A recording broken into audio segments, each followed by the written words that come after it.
Hey there, stargazers. Emphasis on the gay. Welcome back to Luna's List. I'm Luna. There's a list around here somewhere. I'm not gonna move my model because I'm set up for a collab today because the list of people is all these wonderful women that I'm gonna be streaming with in about, what time is it? 10 minutes? In about 10 minutes? We're very gay. It's true. Happy belated birthday, Luna. Wait, what? Oh, other Luna. I was so confused. I'm like, what? My birthday was months ago. Hello, everybody. We are today doing a special collaborative event, which will be starting in about 10 to 15-ish minutes. I've got a bunch of other lovely women streamers hanging out with me, and we'll be switching on over there in a little bit. Until then, how's the music volume? Is it, I want it to be audible, but very, very background, and it's low. I got some lo-fi going on back there. Is it audible at all? No music, so it's too quiet.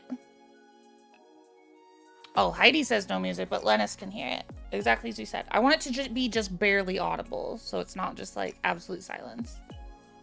There was a bit of a pause between songs there, Heidi. Fire says they call me... What? Oh, you do hear it. Okay. So I'm really excited. This is gonna be a lot of fun. I haven't done something like this before. So thank you all for being awake at not my normal stream time to hang out with me. I'm super nervous, but you can hear it as barely audible. It's mostly audible when there's a break in talking. Okay. I'll maybe turn it up just a tiny, tiny smidge. Like the tiniest bit. Oop, oop. It's hard to move my mouse. Small amounts because I'm all nervy. Blah! Hi, Happy. Hi, everybody.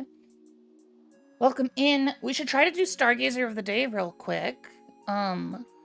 Welcome in Dangerous Cookie. Welcome in Happy. Welcome in Bramo. Welcome in Lennis. Wait, who was first? I think Cookie was first.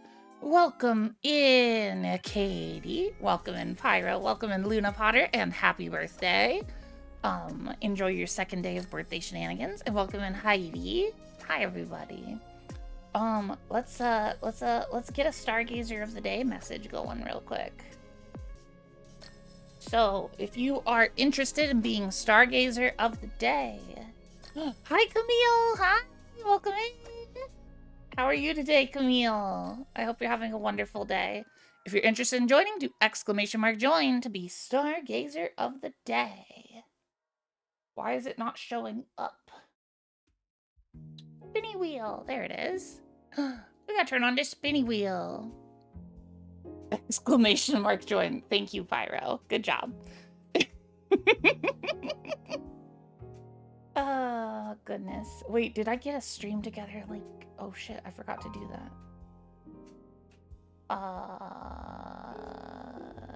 No, I don't think it's been posted yet. Okay, that's fine. You're cheating. You're actually boosting the chances for you to win. Ah, I see. I see. That does make sense. That does make sense. Oh yeah, today we're talking about women in gaming, specifically. And all the things that go along with that. Yuki, hi! You're totally definitely first. You're on fire. Yeah.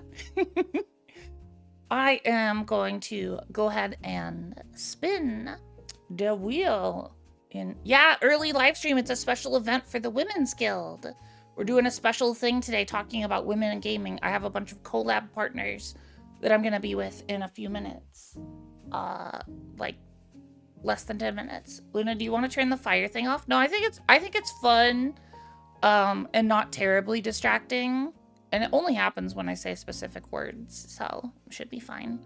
It's happening a lot right now because I'm saying pyro, and pyro's one of the trigger words, but I won't be talking to chat as much. Yeah, I have the bar turned off in the other scene, so the whole bar system is turned off for now. Evie Crazy, you're live now. It's early. Normally I see a stream at 10 p.m. ish. Yeah. Hi, Evie Crazy. It's been a bit. I'm doing a special stream today. I'm not usually live this early. All right, last call. If you would like to be Stargazer of the Day, do !join to get put on the wheel for the spinnies, and you'll get a message that you can pin. It does have to be appropriate for today as we're doing shared chat, so yeah. You're still playing Silk Song? You took a break? Hell yeah. All right, we are gonna spin the wheel in 5, 4, 3, 2, 1. Spin! Da, da, da, da, da. I love the wheel spinny sounds. They make me so happy. Pyro says they call me less than 10 minutes the way I'm less. I am. No, you are not, Pyro. Who's gonna win? Who is it? It's Happy Honey Frog, Stargazer of the Day. What, Happy, would you like your Stargazer of the Day message to be? Happy cheated. Congratulations, Happy. Okay. So, Stargazer of the Day, Happy Honey Frog. They say, be nice or the frog is gonna cry. Oh, you made me snort laugh, Happy. That's not okay. You can't do that. Oh my goodness. Yay. Wonderful. The pinned message is now complete. Let's go. So yeah, lots of stuff is turned off today. Lots of my usual fun redeems and stuff that I do because we're doing kind of a more serious discussion. This is probably the most serious we've ever been on Luna's List. We're going to talk about like all kinds of stuff about women in gaming and how things are a little bit harder as a woman in gaming spaces and stuff. Let's see. So we can close that down. Get this window open. Okay. I did notice I'm going to do studio mode real quick to fix a quick thing. I have a frame that is in my other scene that is off by 1 pixel and I have to fix it or else I'll go crazy. Let's see, what panel is that? 3. Panel 3, you need to move up 1 pixel. Up. Nope, that's not up, that's left. Up 1 pixel. Was it 1 pixel? Maybe it's more than 1 pixel. There we go. Aha! I fixed it! Pixel perfection achieved. Y'all can't see anything changing. It's in another scene. You hate when that 1 pixel is off. It's more annoying than if it was really off, right? Luna's List versus Soul's script. What? Shall we lose the love bar? Yeah, oh, this won't be the scene that we're in, Happy. So I wasn't planning to go live to this scene, but everyone was like, oh, let's go live and say hi to our chats first before we start. And I was like, oh, okay. So the love bar is actually turned off. That's just kind of a vestigial, non-functional bar. Okay. I'm still waiting on a stream together link. I'm also waiting until people unmute and tell me, hey, it's time. But I guess we did say 55 after, so vestigial bar, damn. Love bar and hatred club when Spite Saloon walks in the room. Oh my gosh. Oh my gosh.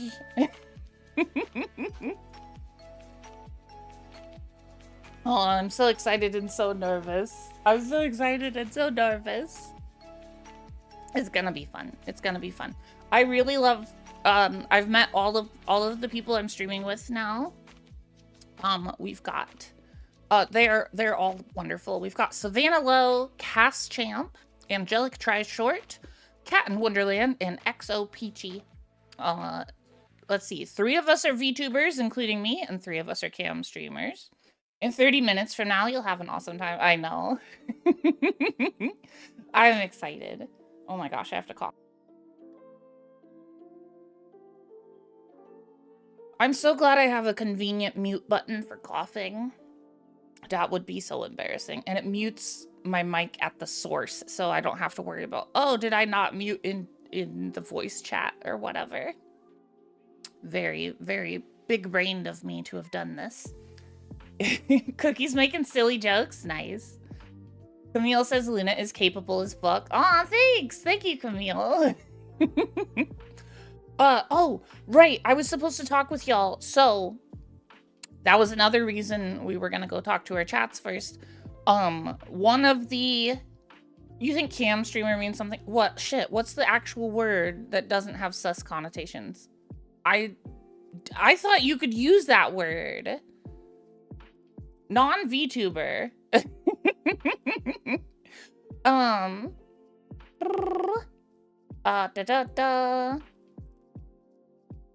Oh, I'm not worried about sounding femme when I cough, Lennis. It's more that I don't want that to come through the microphone. Camtuber? Oh, okay. Okay. Oh, that reminds me. One of the reasons we were gonna go live and talk to our chats first is some of the other people I'm streaming with today are more family friendly. So we want to try to, you don't have to like completely eliminate swears or anything, but like try to tamp them down and no lewd stuff today. And we're kind of doing a serious discussion. So if you all have things that you want to chip into the conversation, please absolutely do that. That's why we're heckin' here. Like, yeah. There'll be like Q&A sections for questions and all kinds of stuff like that. And yeah, it's gonna be a great time. And I'm just no cusses. Well, I'm gonna try to avoid it. You can probably cuss occasionally in chat, with nothing. It should be fine. But, just try to not do it as much. Yeah. I mean, cause I think the three. Okay, this makes VTubers look a certain way, right? But. I think the 3 VTubers are the non-family friendly, and the 3 camtubers are the more family friendly, are the vibes I've been getting. So, you know. Pretend like we are with our sweet imaginary grandma. Yeah, bro, that's hilarious, right? Luna is a deep and good streamer. Aw, thanks, Happy. Thank you. Thank you. I'm so nervous. It's making my throat feel funny. All VTubers are family friendly. Yeah, definitely. You think it's a coincidence? Looks at Arcadia. Oh yeah. Luna's forking awesome. Thanks. Hi Jax, welcome in. Luna, did you use a cough drop? I did. Should I don't think I have time for another one. All right, I'm gonna check in with everybody. Well, I don't want to be the first one to unmute. I don't know. Is that weird? Is it weird to be the first one to unmute? To be like, hey, are we doing the thing? Oh, maybe she sent the thing in the thing. Not weird at all. Okay. Oh. Okay.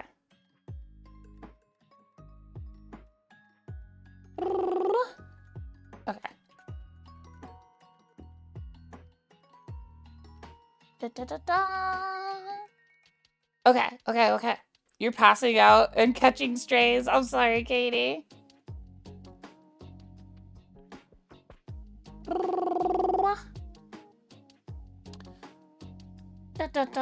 Women rock and they're the coolest. Thanks, Jax. You are also pretty cool, despite not being a woman. My condolences, I know.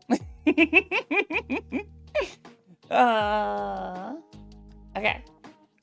We're just waiting on the stream together link, I think. Mwah. Heidi's so sweet. She just came in here and offered me a hug.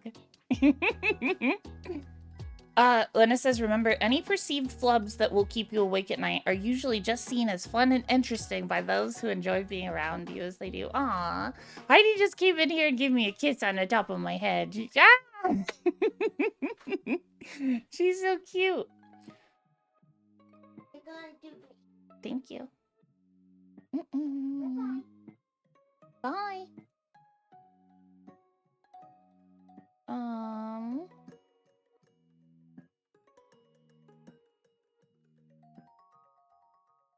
Wait, where's the invite? Oh. Yes.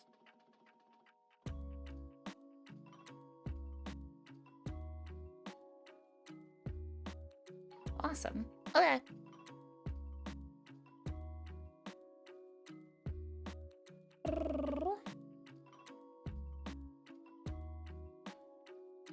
It looks like, are we missing somebody?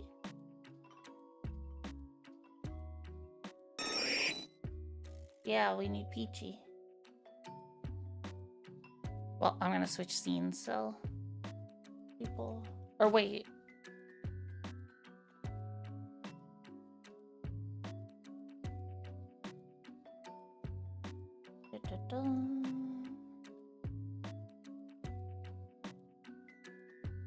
Okay, I think we're about ready to start, everybody. I muted myself again. Also, we got a shared chat going on. Feel free to, like, y'all can use my emotes and stuff as much as you want. Any of the cute kind of stuff. Hi, Angry Snake.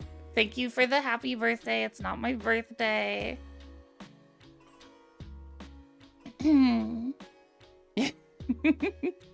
Greetings, cool peoples, right?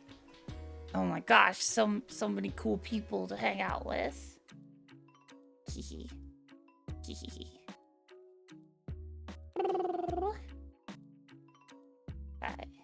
I think we're just waiting on one more person to join the stream together.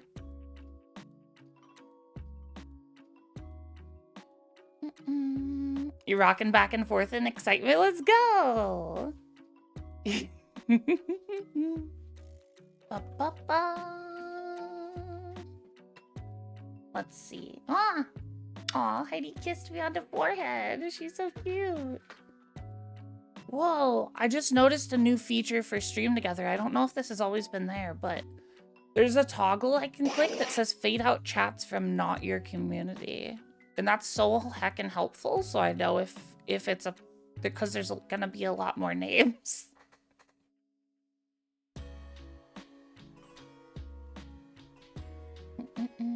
Sounds good.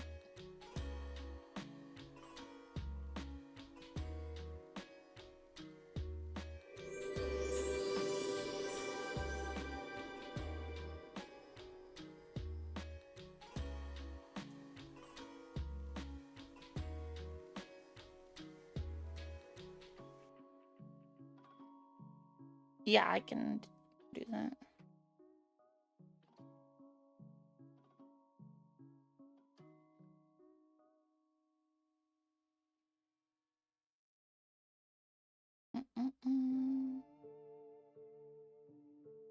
Oh wait, how would I share it since I didn't start it? I don't know.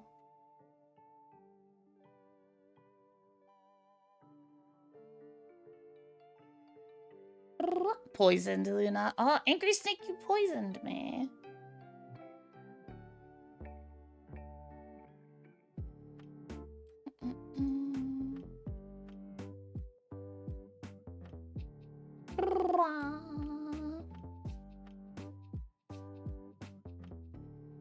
Oh, Angry Snake, you just missed it, but I was talking about how some of the other people I'm going to be streaming with are a bit more family friendly, so we want to be a little bit less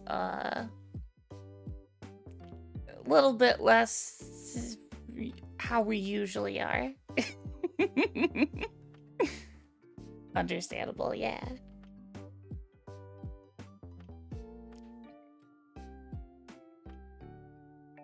Oh yeah, Happy, that's fine. Lily's not busy, so she can go take care of that for you and Brimo. Luna, are you multi-element? Do you transform elemental damage type on command? Yes, actually.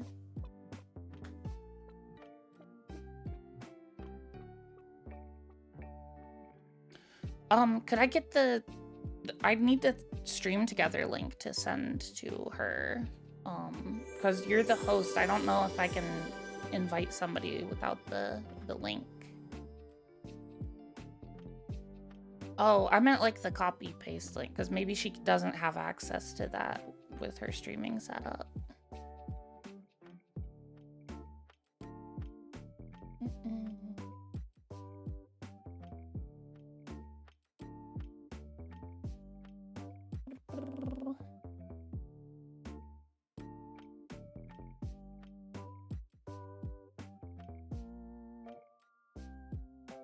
Yeah. No, mine is. Yeah, my hair's green. People can change my whole model color with a hex code selection. It's pretty cool. Yeah. They also switched my hairstyle. So, yeah.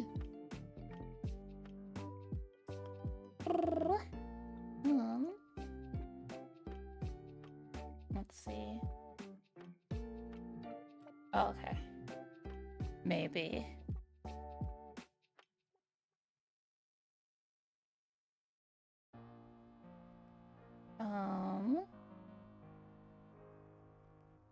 Let's see.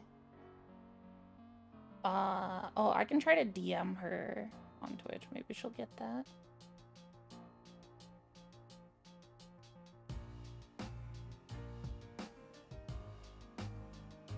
Oh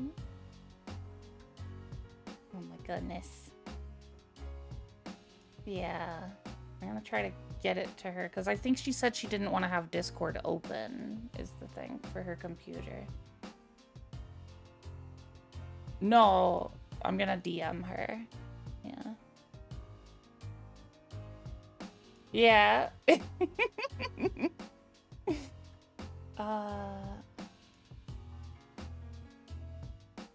Yeah. Oh my goodness. Whisper.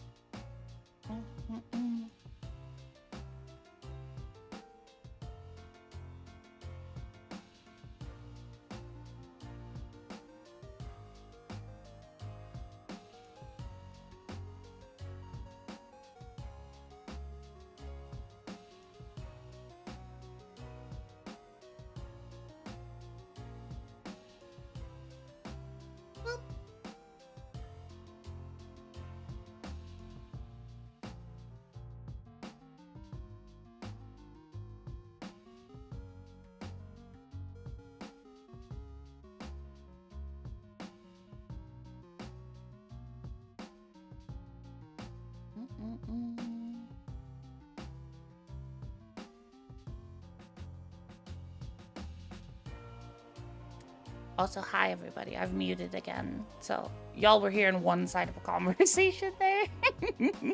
We're having technical difficulties getting the 6th person in.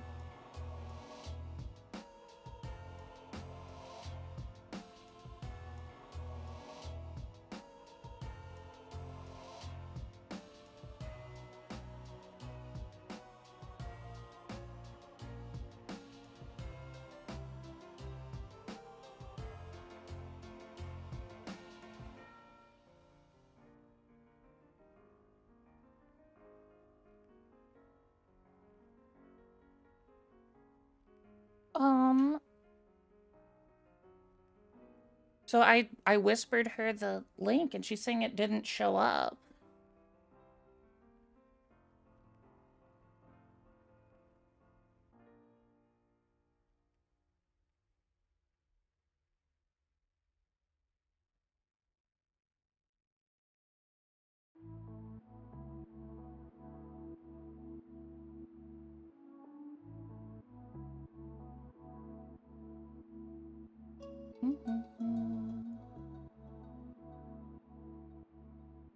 Hi, Mira. Welcome, welcome.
Oh, yeah, actually.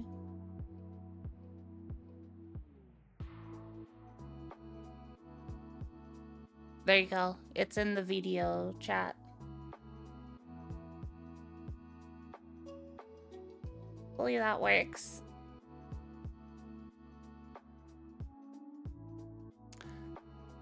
You got this. All we have is time anyways. Thanks, Angry Snake.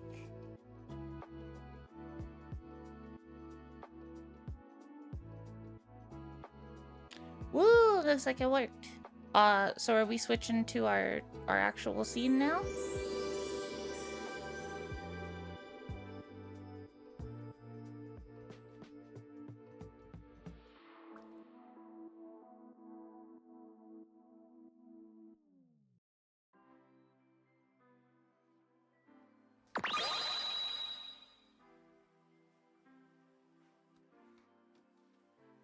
Yeah, it's my chat. They did it. Being all fancy and doing VTuber stuff over here. Green Dragon VTuber, so neat. Green Dragon Luna, so neat. Thanks. Thank you.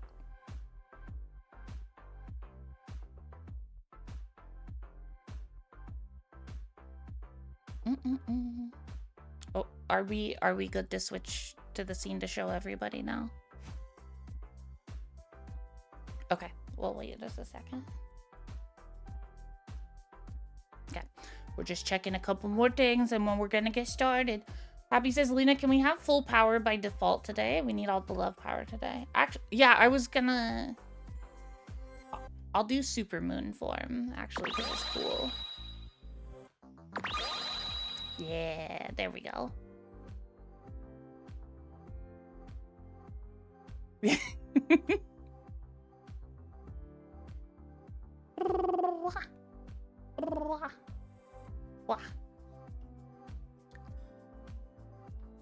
Yeah, having your computer crash would be unfortunate.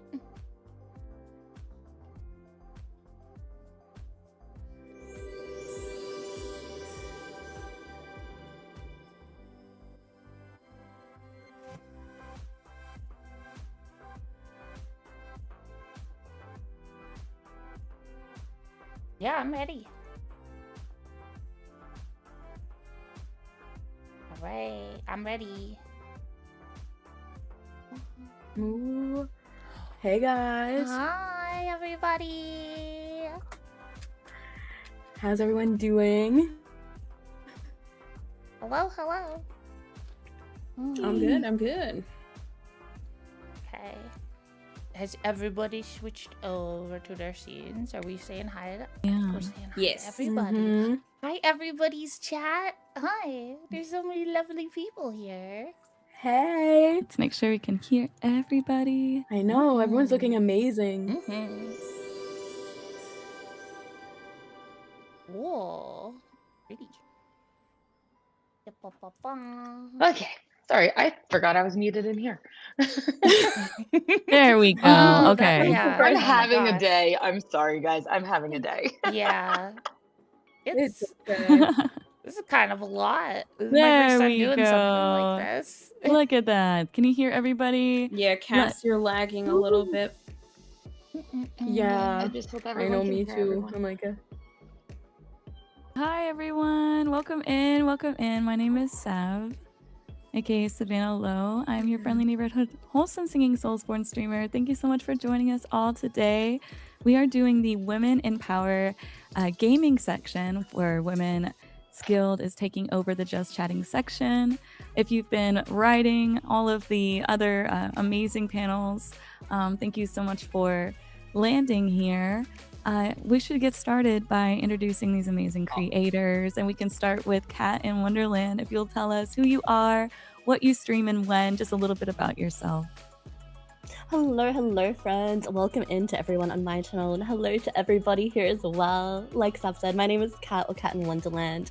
I'm a variety streamer from Melbourne, Australia, but I currently live in Germany. Normally I play a variety of games. We also love to co-work, cook, craft, clean. We do it all on this channel. And within my community, we have a big focus on sharing stories, lessons, and a little more on that later. But thank you so much for having me. I'm so excited. And who are we having next? That's amazing. Thank you so much, Kat. If we could get Gotta share Peachy, hype. please, Peachy, introduce yourself, who you are, what you stream and when, just a little bit about yourself. Sure. So my name is XO Peachy. You guys can call me Marie also, because it's weird to be called Peachy sometimes. I'm a predominantly retro RPG streamer from New York, living in Atlanta, and I stream on Mondays, Tuesdays, and Thursday evenings. Wonderful. And can we get Angelic Tryshort? Let us know. And thank you so much. So would you prefer to be called what for today's panel? So you can call me Angelic if you want. You can literally call me anything because Awesome. I answer to everything. And that's actually that's like when people come in, I'm always like, I get called short stuff, fun sized, everything. But I'm Angelic Tryshort. I am a VTuber horror variety streamer. I play all the horror games. Well, not all of them, but most of them. I also do a bunch of charity streams, and I have been told I have a chaotically chill vibe, especially when I pet sit the multiple dogs that I pet sit. I love that. And Luna's List, can you introduce yourself? Who you are, what you Hello. do, when you do it, what you like to go by. Absolutely. Also, heckin' thanks for the shared hype trade, everybody. What the heck? Let's go. Y'all being crazy right now. Hi, I'm Luna's List. You can call me Luna. I'm an ADHD, trans, lesbian, variety streamer, VTuber, voice actress. That's a lot of words. I'm just a cute goober on the internet, and I like to play video games and talk to people and have fun and be adorable. That's pretty much it. I thought I was I mean, forgetting to do something. yeah. That's the life. That's the life. I Yeah, love that so yeah. much. Do you have that on a Luna, t-shirt you're freaking somewhere? adorable. I'm just a Not cute yet. I don't have goober on the merch internet. yet. I but will buy. when I will when buy I one. do, Just let me know. That's gonna be one of the first things for sure. And thank you so much, chat, for your shared hype train. That is so great. What a wonderful way Aw. to kick things off. We Yes. appreciate your combined support, especially because getting so many creators in one space at one time is no easy feat. And everybody here has been giving a lot of their time and effort into making sure that we provide the best content possible. And as you know, there are a lot of things that go into that. So thank you so much for showing your support for these streamers and being so amazing in that. Thank you so much for the biddies and the subs and all of that. And Cass, we would love to hear who you are, what you do, when you do it, and what you would like to go by during this panel.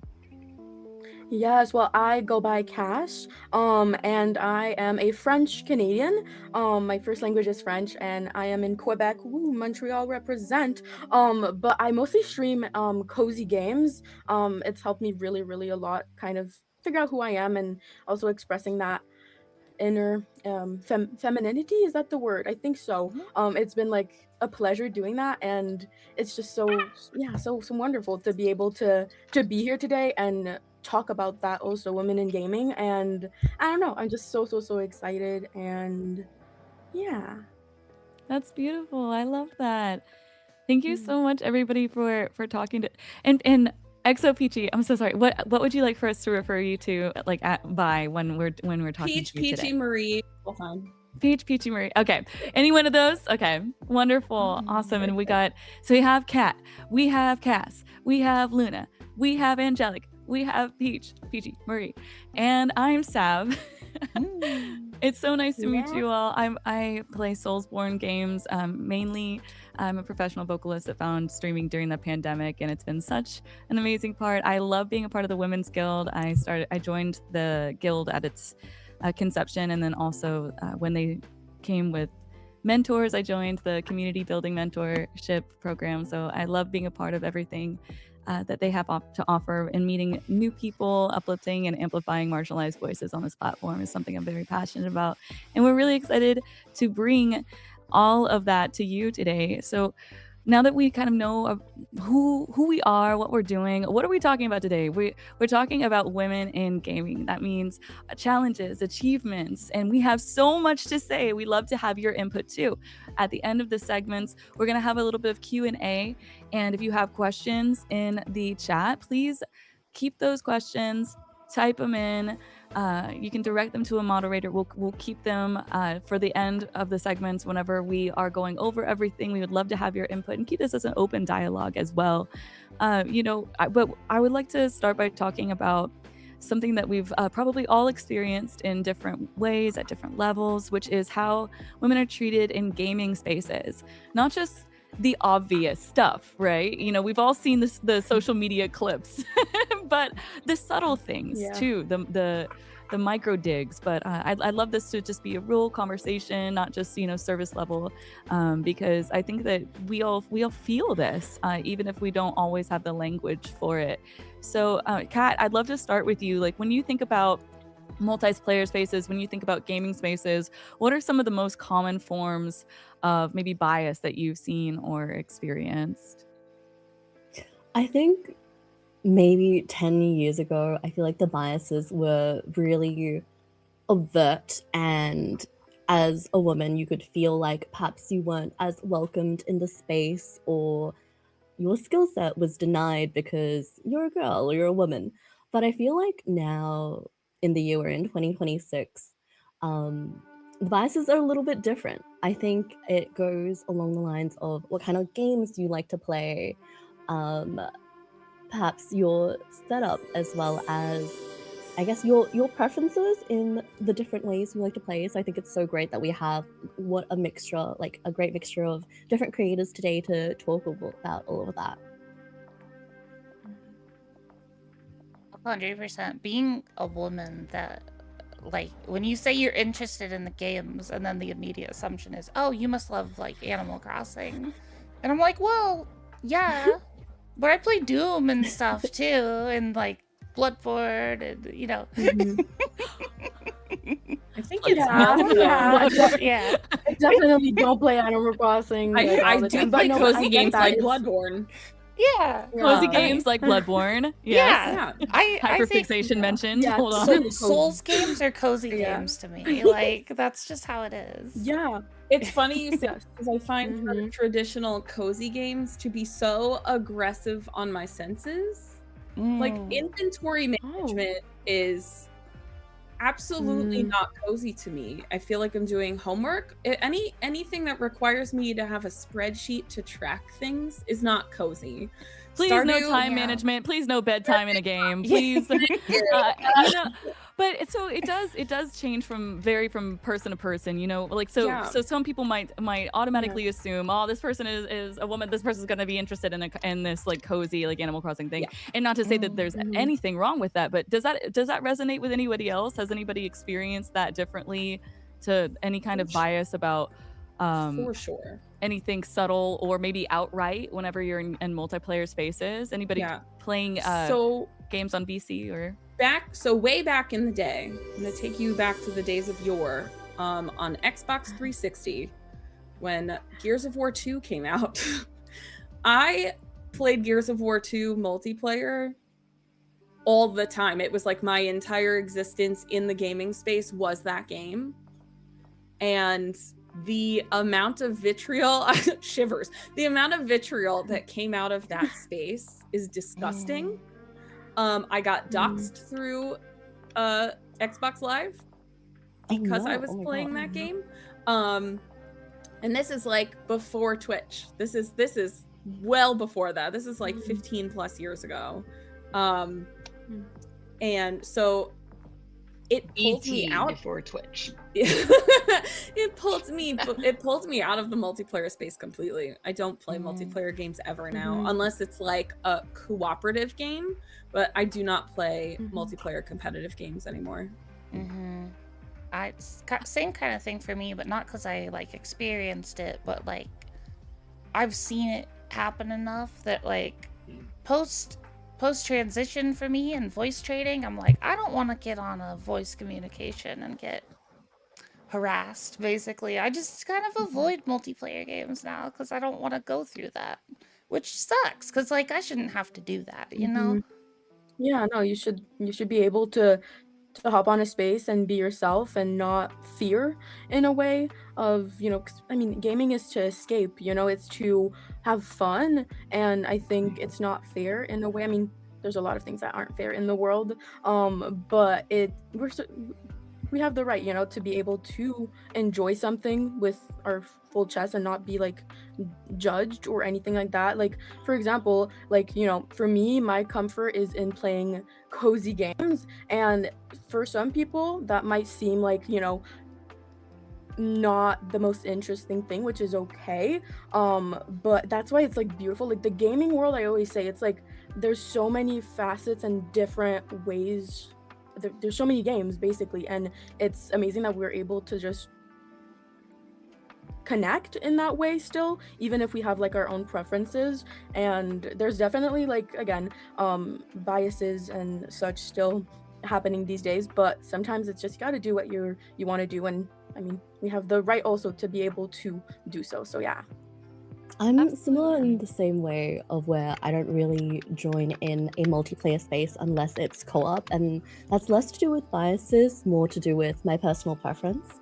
But just to pose a question to you guys, who have played multiplayer game spaces before and don't play anymore, what would make you feel more comfortable to engage in that space again? And would you want to? Because like Cass was saying, you Nothing.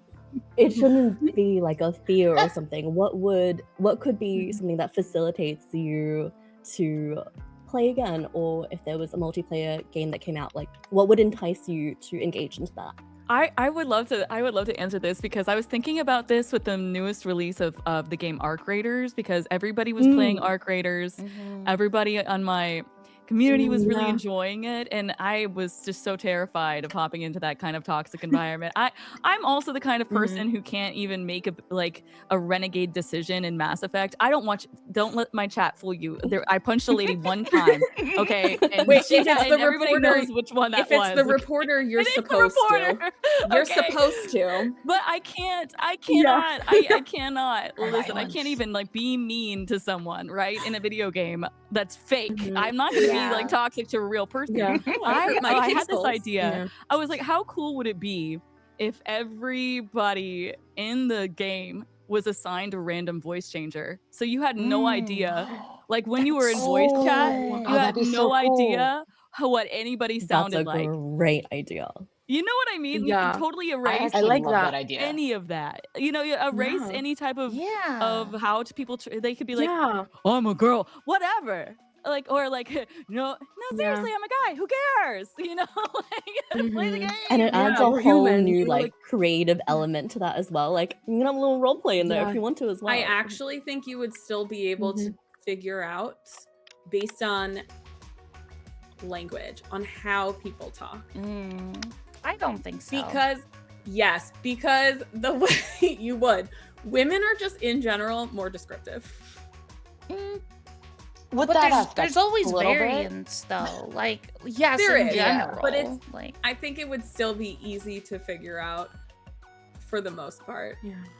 I've never hopefully people would just get like lost in the game, you know, even and in like co-op games. I think it would add enough separation to not. I would just never join a competitive ever again. I'm happy outside. There's so much stuff outside of that space. I have no interest in coming back with hopes that it might be better. I have so much more fun playing single player games and also playing cooperative. I like cooperative things far more than competitive games, even if you take out all the toxicity. I don't know. I like the working together teamwork aspect. And it sounds like you were pretty traumatized, you know. I mean, I got doxxed and a guy showed up at my house. Yeah, so like, fair. That'll do it. That's a very that will do it.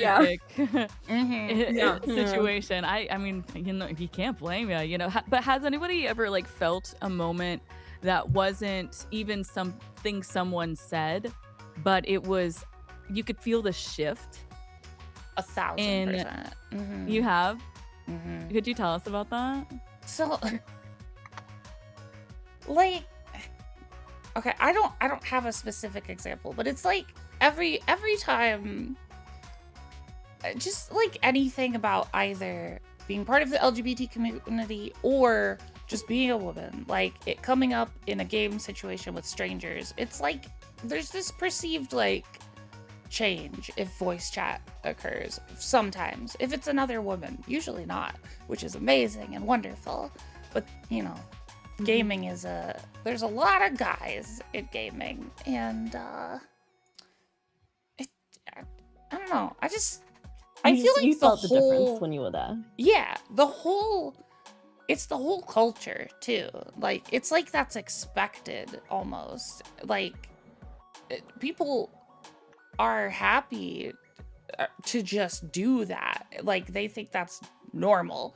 And I'm like, the culture of gaming kind of needs to change. And like even thinking about just like report systems and like when terrible stuff like that could happen in a voice chat and you report somebody, nothing ever happens. Like that person will show up again later or like follow you into different lobbies and harass you, and like it's just, I don't know. I think Yeah. that translates into real life a little bit as well, like as just a woman moving through spaces, and to, I guess, move it into a positive thing in terms of like reporting and how that can help change the culture. I think it's also personal accountability, like you as a gamer as well. Like if you, as a woman, a man, a non-binary person, whatever, you know, if you see something that you don't agree with, I think it's great to speak up online as well as like in person as well, because I think everybody has a voice, and for those who maybe don't feel comfortable speaking up, like you can help someone else feel more comfortable, and you may never know, and it doesn't really cost you anything either. So hopefully like people will move towards that general direction and want to speak up, you know? We bring back Yeah. shaming people for bad behavior. Bring back Legit. public No. shaming. I Like, will Yeah, say, I mean, my did you really whenever mean to someone- say that? What was that again? Did you mean to say that? ask Mhm. what Yeah. they mean. Like if they tell a joke that is very clearly bigoted in some way, just be like, I don't Mhm. get that. Can you explain? Can you that explain joke? yeah, that? like that was just Yeah. not. Yeah, explain, or like, yeah, like I love if it. someone's mean, just Oh, like, never mind. Like, Yeah, are you just, having yeah, a? just back Are onto you them. okay? yeah. And I feel like it's so refreshing too, because it's like it doesn't bring the energy down. It's just like, no, please, like real talk, like, because I mean, we're humans, you know, right? We're not just sitting down and being like, you know, surface level vibes, right? It's like it's important to be able to, you know, have some people realize that, you know, I mean, we're not just here for fake vibes, you know, if that makes sense. So it's really, yeah, it's really, yeah. Yeah, it's important. I don't know what I was gonna say, It's but important yeah. to have like those Yeah. standards, though. You know, because Yes. I feel like the anonymity and the people hiding behind their keyboards takes away a lot of that public, like the shaming aspect of things. Like whereas if I was at the grocery store, I'm much less likely to have Yeah. somebody, you know, use that bias or like use strong language or tell me to go make them a sandwich in the checkout line than I am online on a VC, because they feel like they have the support and the backing of having that like Yeah. anonymity and hiding behind a screen, and Yeah. the way to like you know like have the personification, because when they see somebody, it's like, oh, this person's not really a person to me. Like, Yeah. not only am I like, might they be like objectifying you already because of misogyny internalized or whatever or whatnot, but they see somebody on a screen and they're not automatically relating that to like, oh, that's a real person behind that microphone and behind that screen and behind that gamer tag or what that might be. And I think that it's like something interesting here is that, you know, not all biases look the same, and some of it is really loud, and then some of it is quieter but just as impactful. And like, how do you differentiate between that overt toxicity and those more like subtle moments? Do we call out all of it? I think it's important to call it out, but yeah, sorry. No, you go, Cass. Were you gonna? Okay, yeah, I think it's like important to call it out, but there's also, I always want to lead with kindness in a way where I know my thoughts and what I believe in.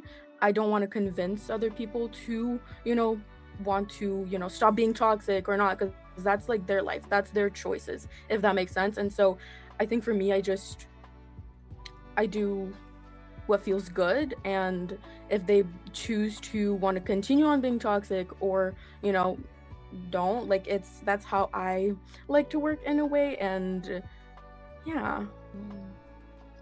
I 100% agree with that. Yeah. I feel My like it depends on the setting. If you're in my space, Yeah. I'm gonna call it out because my space is how I want my space to be.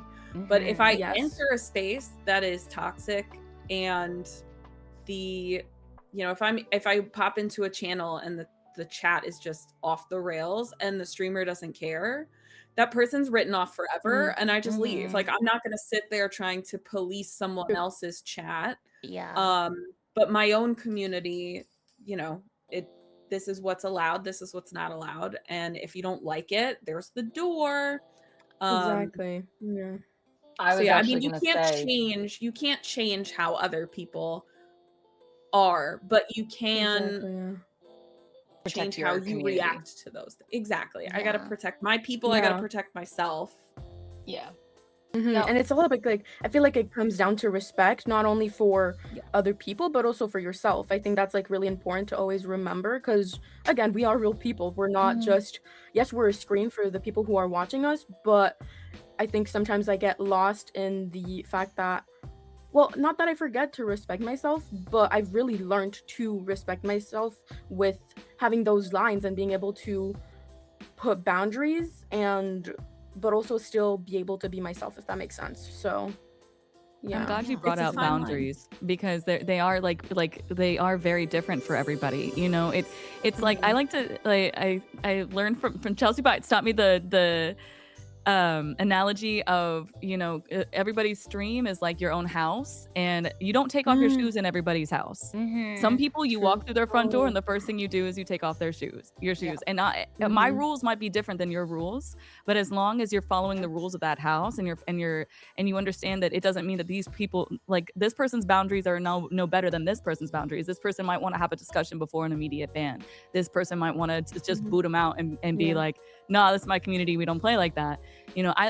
I like to kind of gauge it as the situation goes, and if somebody is being, it also depends on my mood. But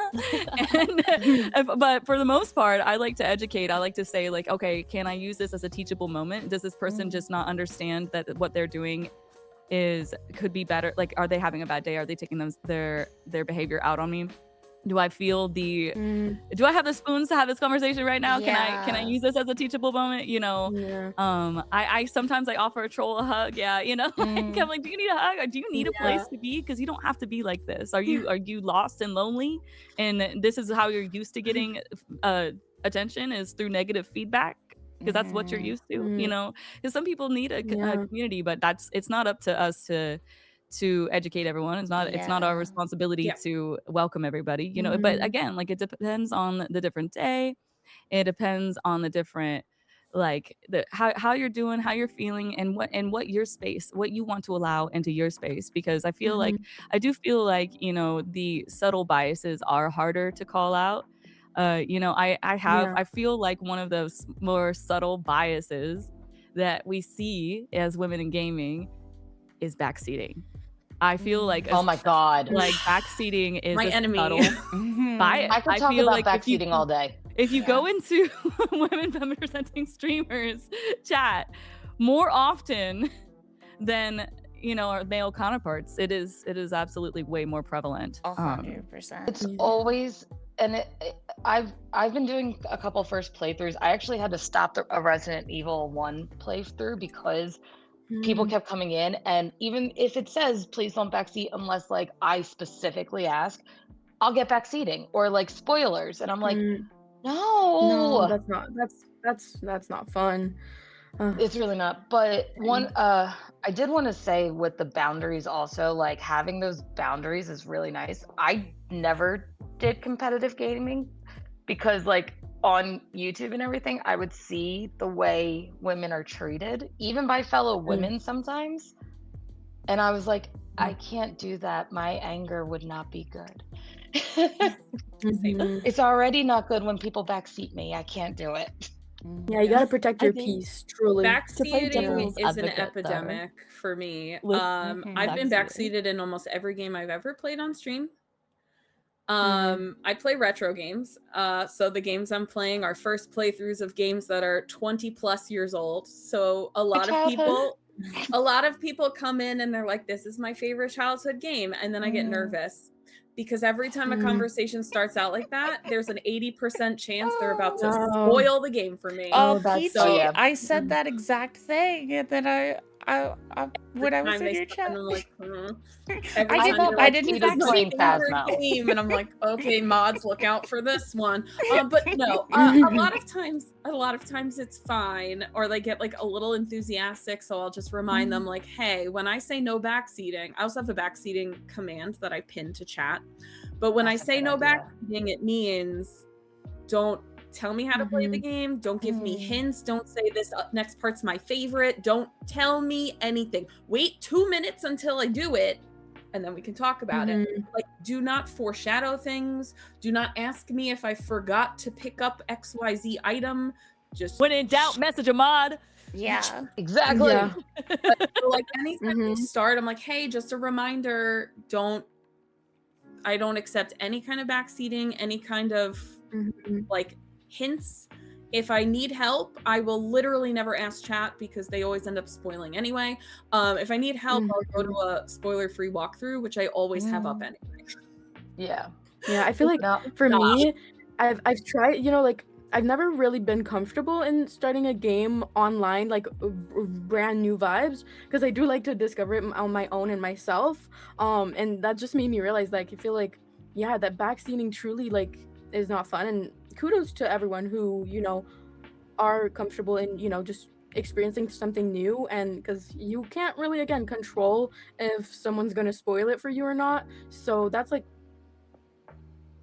something I'm wanting to get more comfortable in doing in the future. So it's really good to like listen and talk about that, because again, for me, I learned gaming in a different way, where it was something that I could just play offline. First, I was a viewer. I was tuning into people's streams. I am at heart, at the core. But then it's like finding the love to be able to share that like passion of gaming with other amazing people. Like it's like so amazing. So I love to hear about this, because again, we're learning together, and I feel like, well, for me personally, it's like it's fun.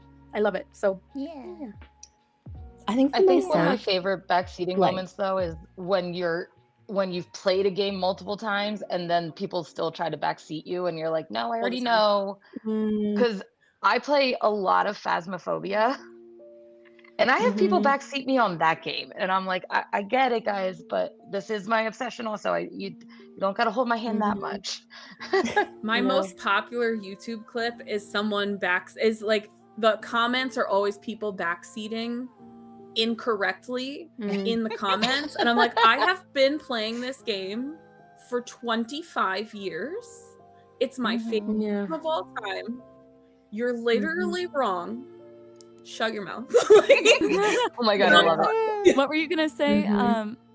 Sorry, Kat, did you have something to add for us? Yes. Oh, I think like to play devil's advocate in terms of backseating, it's like, do more women get backseating, or like are we just better at asking questions, you know? That's so And I valid think though, but also like we can it have like is an differing issue. opinions, Backseated without but it's asking. fine as like someone, you know, remains respectful and mindful. And in terms of like knowing when something is overtly toxic or just a subtle bias, I think it comes down to knowing your own values and stances, where you're able to move on and like where you're able to stand firm. So I think that a big part of being a woman and a woman online is knowing where your values hold and where you can make space to give grievances and, like Sav said, like have a teaching moment as well. I think that's really well said. Again, everybody's different, you know, and I believe that it's really important to never compare anybody else's like journey nor their spaces with your own, you know, to not say like, oh, maybe I should do that. Like if something inspires you, that's one thing, but you know, understanding that everybody is different, and we can also show up at different versions of ourselves every single day, you know. And as somebody, I think that like one of the things that hits me hard is you know, as a neurodivergent person, and I also am an external processor, and I say things rhetorically. You know, when I enter a new area, and I'm a big lore fiend, right? So I'll be like piecing things together in my head that like, did Miyazaki mean this? Oh, and so I'll go into this. I'm like, oh, is this the place Yeah. where the prince was? I wonder if he's connected to this, you know, and I'll say that, and they'll be like, wow, she figured it out. And I was like, shut up, I didn't mean that. You know, like, please don't answer me if I ask a question, actually. Please Yeah. don't. Please I'm talking don't. to my other self. Yes. And so I have like little Yeah. commands that, you know, fire off and remind people that I say things out loud, but this please don't answer, Yeah. you know. And it can be Yeah. confusing though. I mean, when you think about it, how many different environments, that's why I like to have that curiosity also as well, like you were talking about, you know, having like when I have the capacity for it, if I can approach a situation with more of a kindness and a curiosity, because I'm like, how many different streams can we go into with different rules and different people, and maybe like Yeah. you know, and all anybody really wants is, or at least what I like to think what people want, is to belong and to be a part of a community, and to contribute to it, right? Like I think that there is a very small percentage of like nefarious bad actors that just go in trying to burn it all down, right? You know, people want to be a part of something, and that they love the game, they're excited to share it with others. And so I try to you know, steer it away, but it does happen more, you know, like with women. And I feel like, you know, mods are so helpful with that. Without our mods, you know, directing things, and you know, we would be lost. And speaking of like moderation, do you feel like one of the first things that I think it was Kat who said, it was about reporting, you know, or even Peachy talking about your whole horror story of, you know, on Xbox. Do you feel like a lot of platforms say that they have tools to handle this, you know, type of bias, harassment, mistreatment, any of Safety that? nets. Do you feel like moderation and reporting systems actually protect people, or are they more performative? I think they're there. When they say that they're there, they are there. They're not lying. The button is there. You can type a thing, you can post a thing. I think game to game, platform to platform, the efficiency is different. A lot of times in-game bans are like a couple hours, maybe a day. I don't personally know anyone that I've reported for just overtly awful behavior as being permabanned. Like I've never personally seen it. I'm sure it's happened twice, but like whatever. Same thing with Twitch, you know, I mean, we see people posting horrific vitriol all over this platform, and then they'll get like a 3-hour ban, and you're like, what is that doing? So it's hard to say. It feels performative. Yeah. It's sad that the hate is always there. I'm like, could we just please live in peace? And like, if you have something to report, okay, but like, I feel like it's just, again, not fair in a way where like, just if it's not real, what you're reporting, then just, that's how I think. Why do it? Like, Have you No. ever reported something and it felt like it went nowhere? Sure. Personally, has anybody had those experiences? personally, no, not me. I haven't, but I'm really grateful to, again, I feel like I haven't been like in the community that I'm at and such. It's really kind of not weird that there's like peace and such, because some people might be like, oh well, if there's no problem, then that's like not real. But for me personally, I'm grateful that I've never had to ban or report anyone or anything like that in the gaming space that I create, because I really do hold such an important part in keeping like myself like at peace in a way, because things do affect me, you know. Again, we are human, so if I do see something mean come towards me, it's gonna affect me whether I want to or not, if that makes sense. And so I haven't had a lot of like reporting things and then it went to nothing, but I do know a lot of people who have, and it's again not fair. And I really wish that there'd be like a way to be able to, you know, take action and being able to like actually see change in to protect your space and community, you know. So I actually what- have a specific example that I think you'll really appreciate, Sav, as a Souls player. I was playing some Dark Souls 2, which, you know, has some multiplayer, and it has a bit of a hacking issue. And somebody found my stream and stream sniped me and specifically invaded my game, hacking, broke all my equipment, and like they changed their name to be like the LGBTQ Slayer. And like it was harassment. They kept invading me over and over, and they were dropping these my chat knows about this. Most of them were there. They kept dropping these items that if you pick them up, they will crash your entire game and delete, like make your save unplayable. And they dropped hundreds of these items. And the items in Dark Souls 2 don't ever despawn. They're there forever in my game. I reported them on Steam. That was all I could do. And I stopped playing for the day. And like, I can't, like, I don't know if anything ever happened with that, but like, the damage was done. Like, that scarred me. That was just...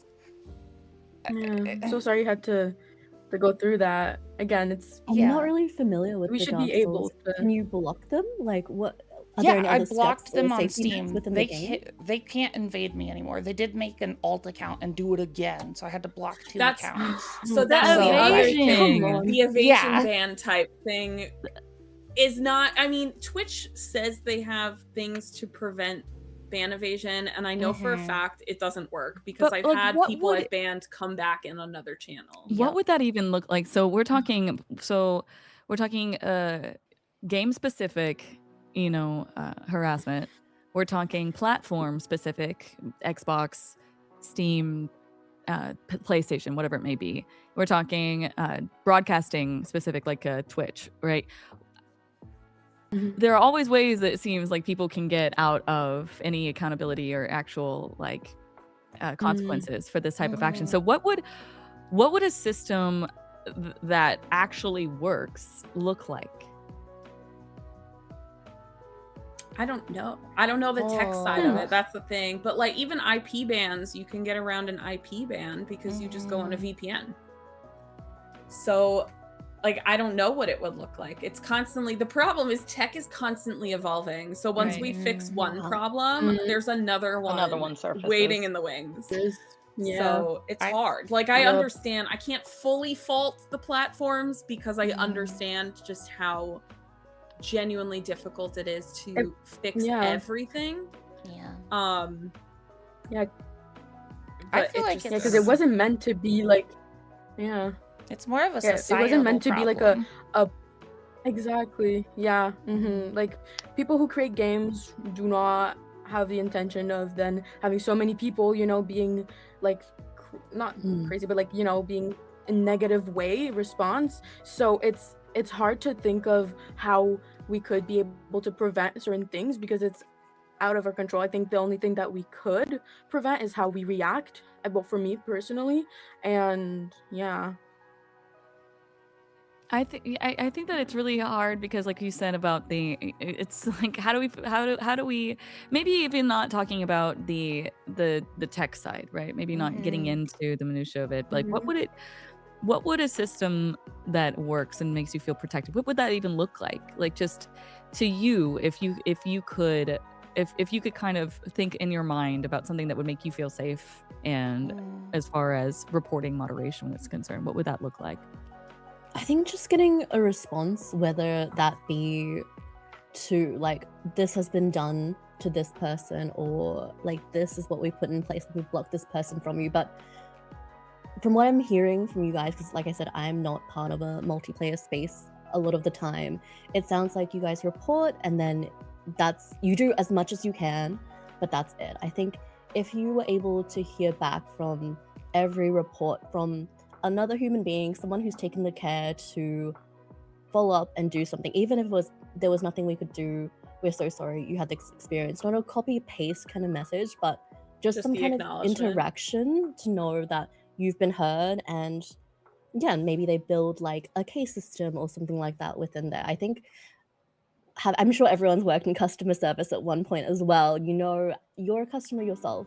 Just the acknowledgement and knowing that there are some checks and processes that allow you to feel safe. For myself, like whenever I make a complaint, like sometimes you do have to advocate for yourself though. Like if it's something that's really traumatized you, like I hate that the earnest is on you, the person who's been affected, to do something.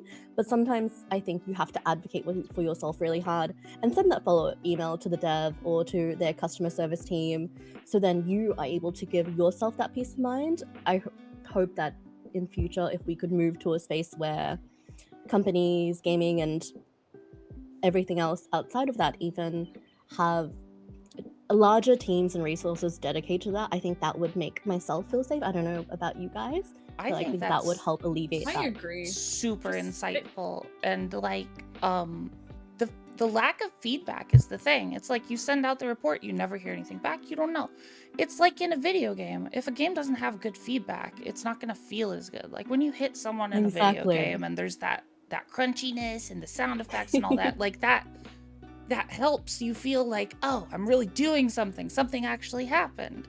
And that just it's not part of the systems that they have usually. I haven't used every system, of course, I don't know, but like the ones I've interacted with, I reported that person. Steam never told me what happened with that. Like, I don't know.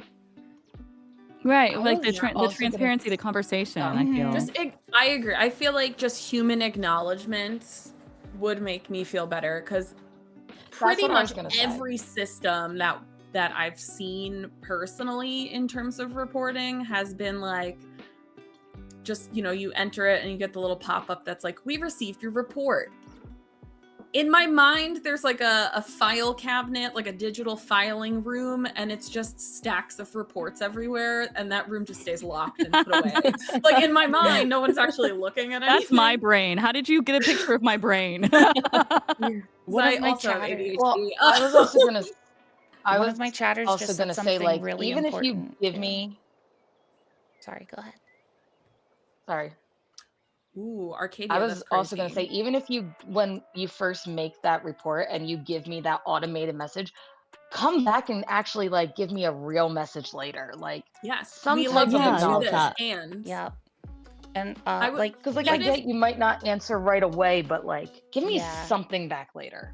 Like my chatter Katie just said, sometimes you do a report and things get real bad, and like this happened to Katie. She reported someone for verbal harassment, and then she's the one that got banned.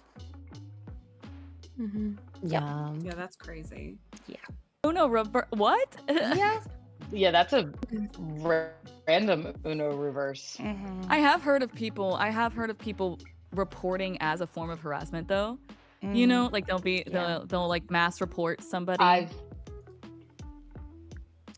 Sorry, I didn't mean to. I've actually been reported on Twitch. Really? And it was because of a joke that was said, that it was like an ongoing joke between me and a friend. So my Twitch, I think it was last year, right before my affiliate anniversary, my Twitch got suspended because of it. And like the streamer did like go in and like try to help me with it, the person that I joked with.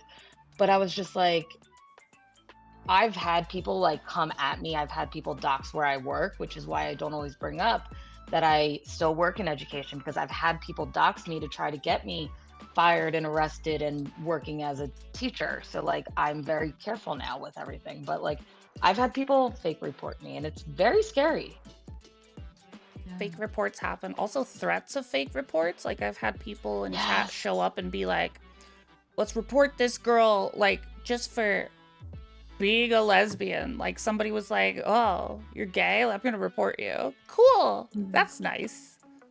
Yeah, I feel like the bombardment of like false reporting on Twitch is fairly common with women. I've seen it happen a lot where women are like, I got permabanned on Twitch. Why? This is what I was doing. Like they had their recorded stream and they're like, this is what I was doing. What? Why? Why is this? Explain. And it could take months sometimes to get their channels back, which is crazy. Months. Well, you know, I'd like to shift this just a little bit because, you know, it's not just about these like moments isolated, right? And, you know, these things add up. All of this is emotional tax, and for many of us, you know, our income as well, right, is on the line, and so it's important to really take into account that emotional and career impact, right? That like, so how has the repeated bias or mistreatment impacted you all? Like, has it, like, not just emotionally, but like how you show up as a creator? If it has it, you know, I'd like for anybody to share their experiences if it's impacted your income, anything like that. I think repeated bias will wear like anyone down. I've been lucky and fortunate enough not to have to deal with a lot of that in terms of my online spaces and where I've interacted.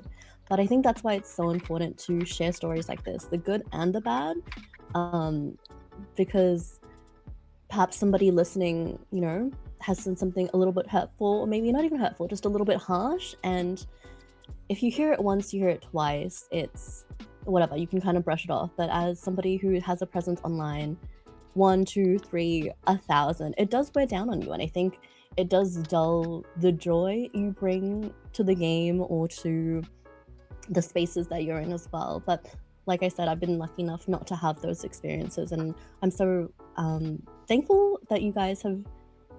I'm like, thankful is not the right word. Grateful, supportive. I'm just happy that you guys are able to share these impactful experiences and, you know, let people know like what it's like. But I'm sure you also have like 100 good stories to go with the bad as well. Of course. Okay. That's why we still do it. I do want to say real fast, if you hear dog barking in the background, I'm watching 2 pugs and they do bark every now and then, because it happened right behind me at one point when Sav was talking, and I almost wanted to be like, the dogs agree with you, Sav. I'm gonna look out for I this, was like, Ashley. I love it. I try to mute fast enough, but it doesn't always work, and I'm just like, okay, well, I'm gonna hear dogs, Yeah. so just always think the dogs are agreeing, and they're pugs, so they tend to get loud. I understand. I have a Frenchie. They are the same creature almost, Yes. in just a different sleeve. So Yeah. Oh, and y'all don't worry about Cass. We're just working out some minor technical difficulties, and she'll be right back. So don't you worry about a thing. We're working on it behind the scenes. stress. Trust me. It wouldn't be a stream without a exactly. a That's tech what issue. I always say. We also did tech issue stuff before, and it's still. Yeah. If there's VTubers involved, there's gonna be stuff. Holly, is that better? Okay, everything's reloading for me over here. Thank you guys for being patient. Of course. Yeah, no worries at all. And welcome in Twitch Women's Guild Community Specialist, Watch Holly. Nice to see you. Thank you for stopping by our chat. We were just talking about, we were moving on to the emotional and career impact of women in gaming whenever there has been repeated bias or mistreatment, like how it has impacted you, like not just in the emotional way, but in your career as a whole. And has it changed? So earlier we actually did touch on the topic of people having a bias on what you might play.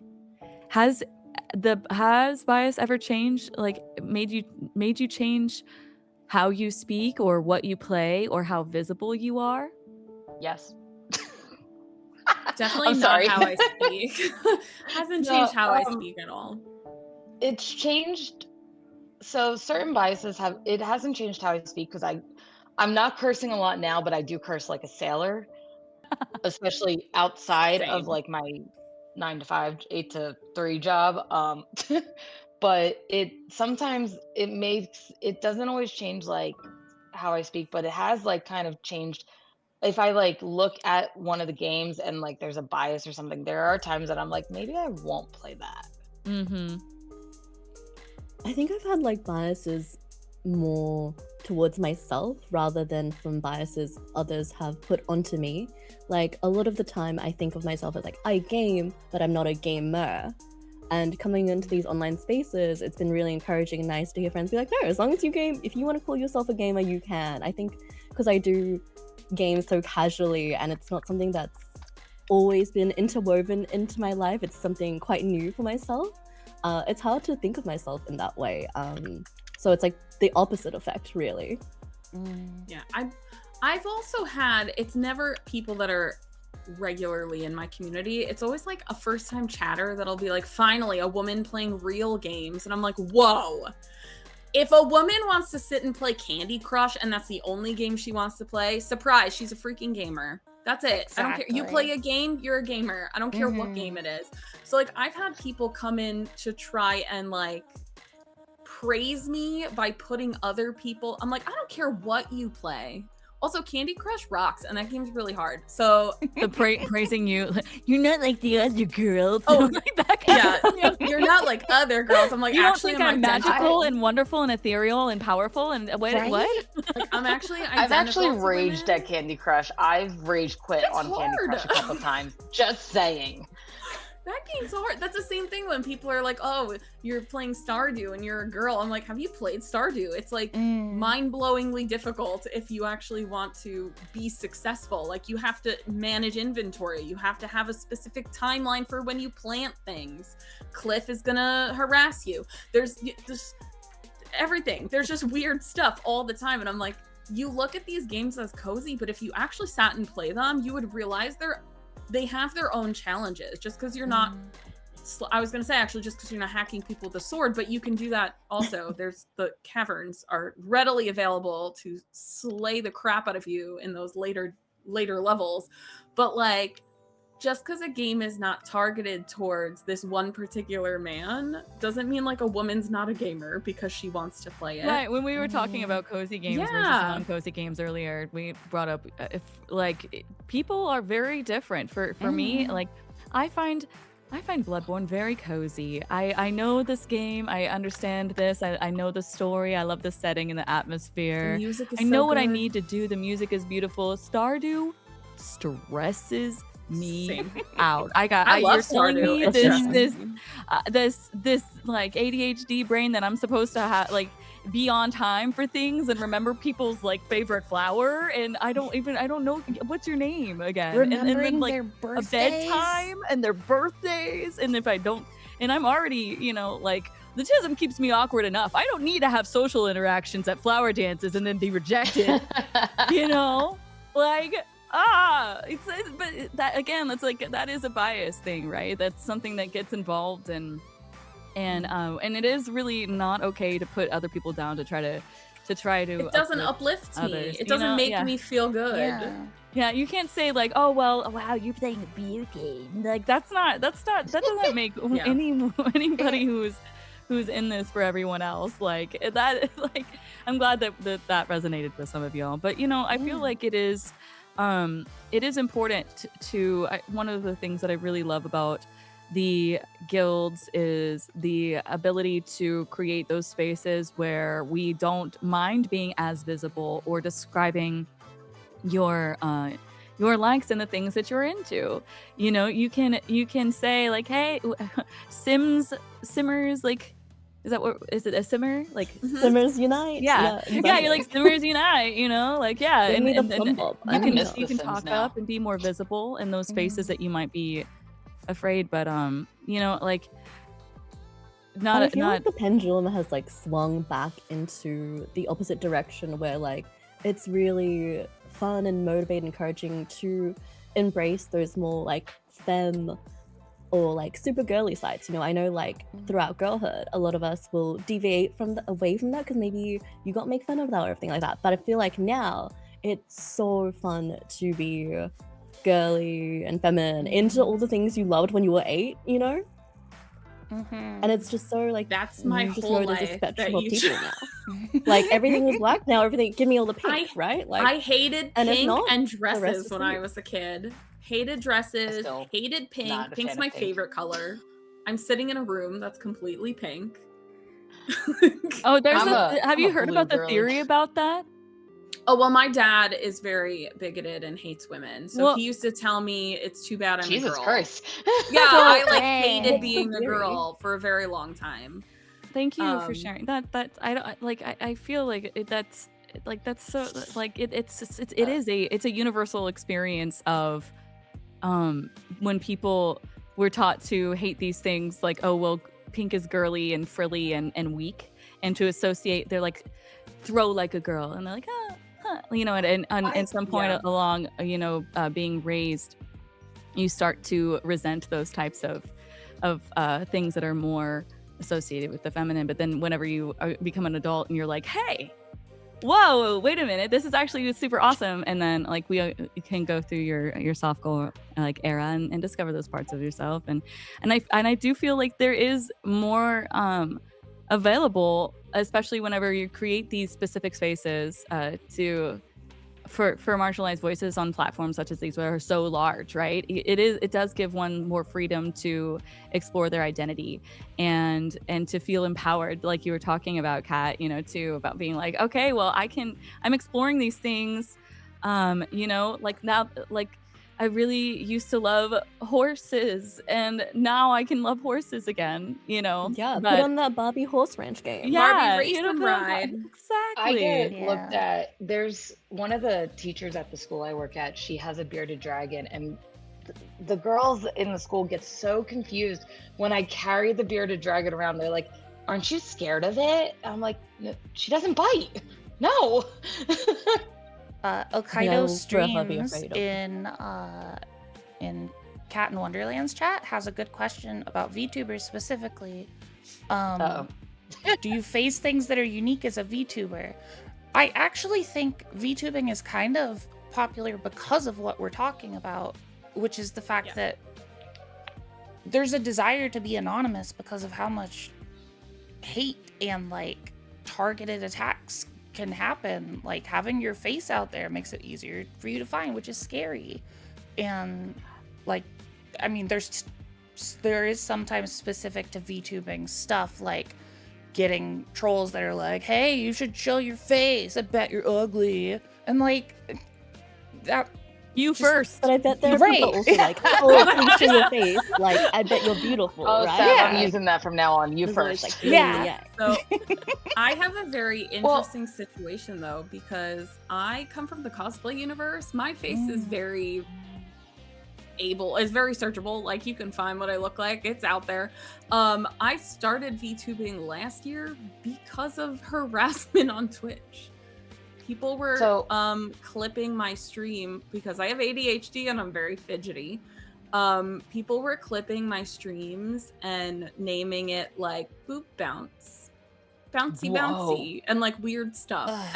And they would clip things from like weeks ago. So I That's wouldn't creepy. see that unless I was actively looking at my clips. So now I check my clips every freaking day because I don't trust anything. That is so real. That's an emotional impact, I believe, is hypervigilance in like not feeling like having to, the things that you have to be aware of as a woman on the internet. It's crazy. You know, that like, okay, now I have to go through my clips and make sure, who is this person? I've never seen them before. Did they clip something weird? We had I'm the leader of an all women, femme, and non-binary Soulsborne specialist stream team called Guidance of Grace, and we had like an issue of somebody going around and specifically clipping and commenting on armpits. And oh my in god, the I know who you're Souls talking community. about.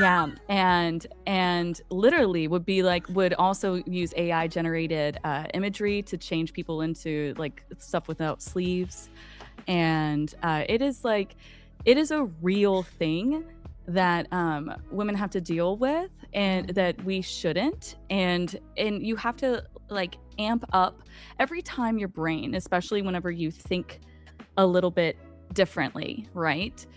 Every time your brain has to add to that mental load, and now you're having to be on the lookout for certain, you know, clips that might have been made in a gross way, right? And whenever that's something that we should be looking forward to, clipping is an awesome way to support a streamer that doesn't cost a dime. But it's just like, you know, you have to go through that, and you have to look at that and be like, is this okay? Is this all right? Is this does this have some weird intentions behind it? And that adds to the mental load. It adds to the emotional load. It adds to the things that women have to do. Yeah. And Well, it's hard. it's also scary that people will take screenshots and like do the AI creating a picture with AI shit with sorry for the curse, with your screenshots. But like I VTube personally because I do teach. I was a teacher, and like I didn't want students or parents to find me.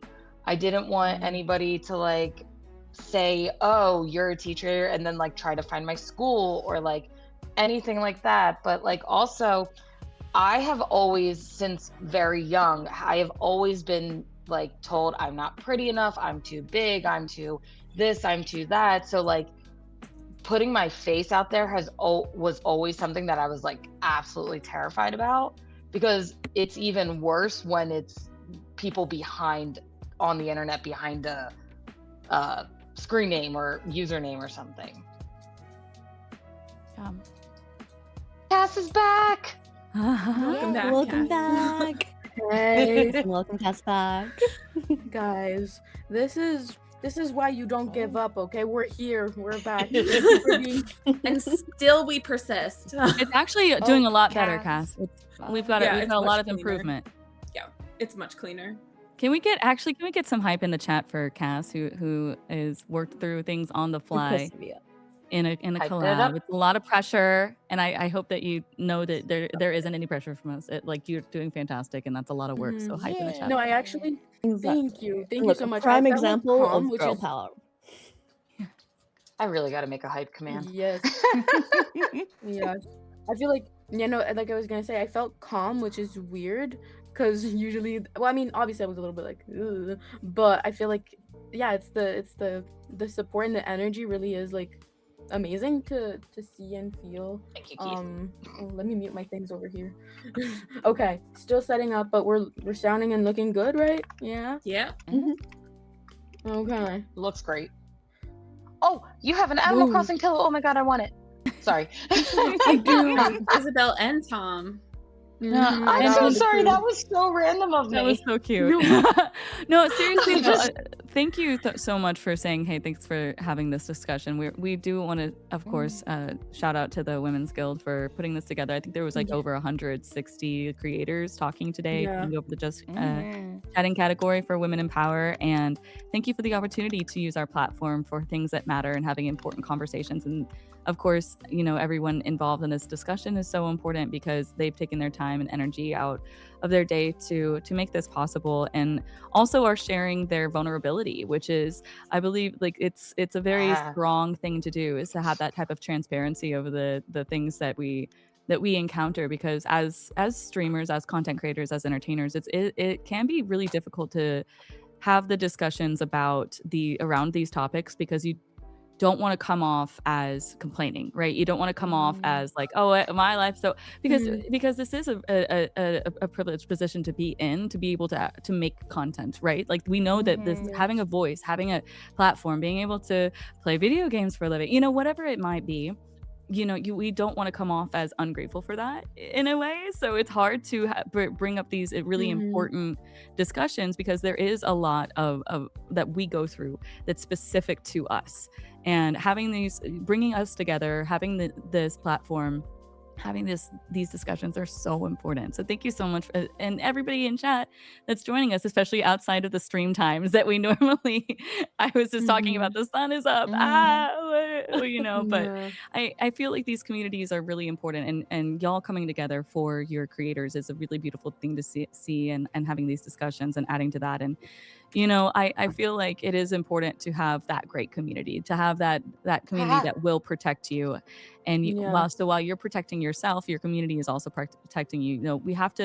We have all put in ways to develop and developed, the communities that reflect the streamers' values. And so what are some things that you have put into place either for yourself or your community that you believe will actually help? And I'd love if you'd like to weigh in on this first.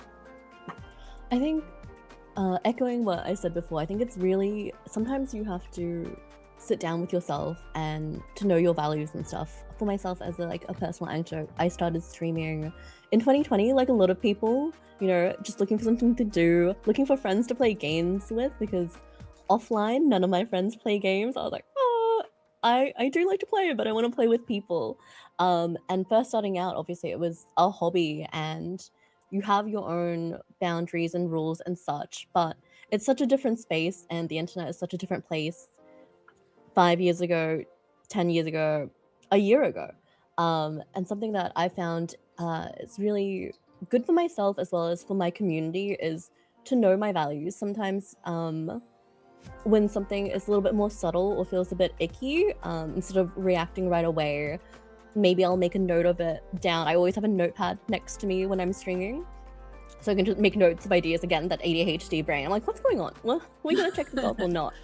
But sometimes you just sit with something, and if it feels a little icky, then you reevaluate. And I've also allowed myself the grace to change what I feel comfortable about and what I don't, because I think as there's growth within your communities, within your spaces, within your online presence, it can change, and people who have been with you for a long time may not align with that anymore, and maybe they do, but you have to give them the opportunity to know where you're at as well. So I think a lot of self-reflection has kept me and my community safe, as well as a lot of journaling and just looking into what's good for me, what's good for everyone, and how do I make myself feel at peace, but also have things where I can stand firm on and be a voice to people who maybe don't feel as comfortable speaking these out loud. So a lot of introspective, I feel is good. We to keep love yourself. an emotionally intelligent queen. Let's go. The reflection, the diving into things. My goodness, I love the to notepad. Inspiring. Yes, truly. Thank you.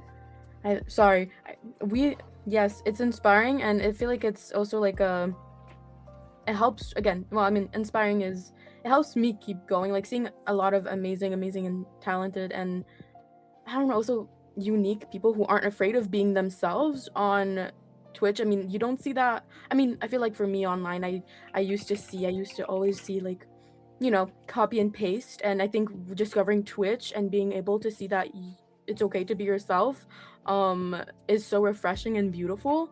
And yeah, representation really matters, and I never got the exposure to that. I mean, I've had the chance to grow up in an amazing environment. I love my family and such, but it's a whole different world in a way that I wouldn't have discovered without Twitch and without being curious.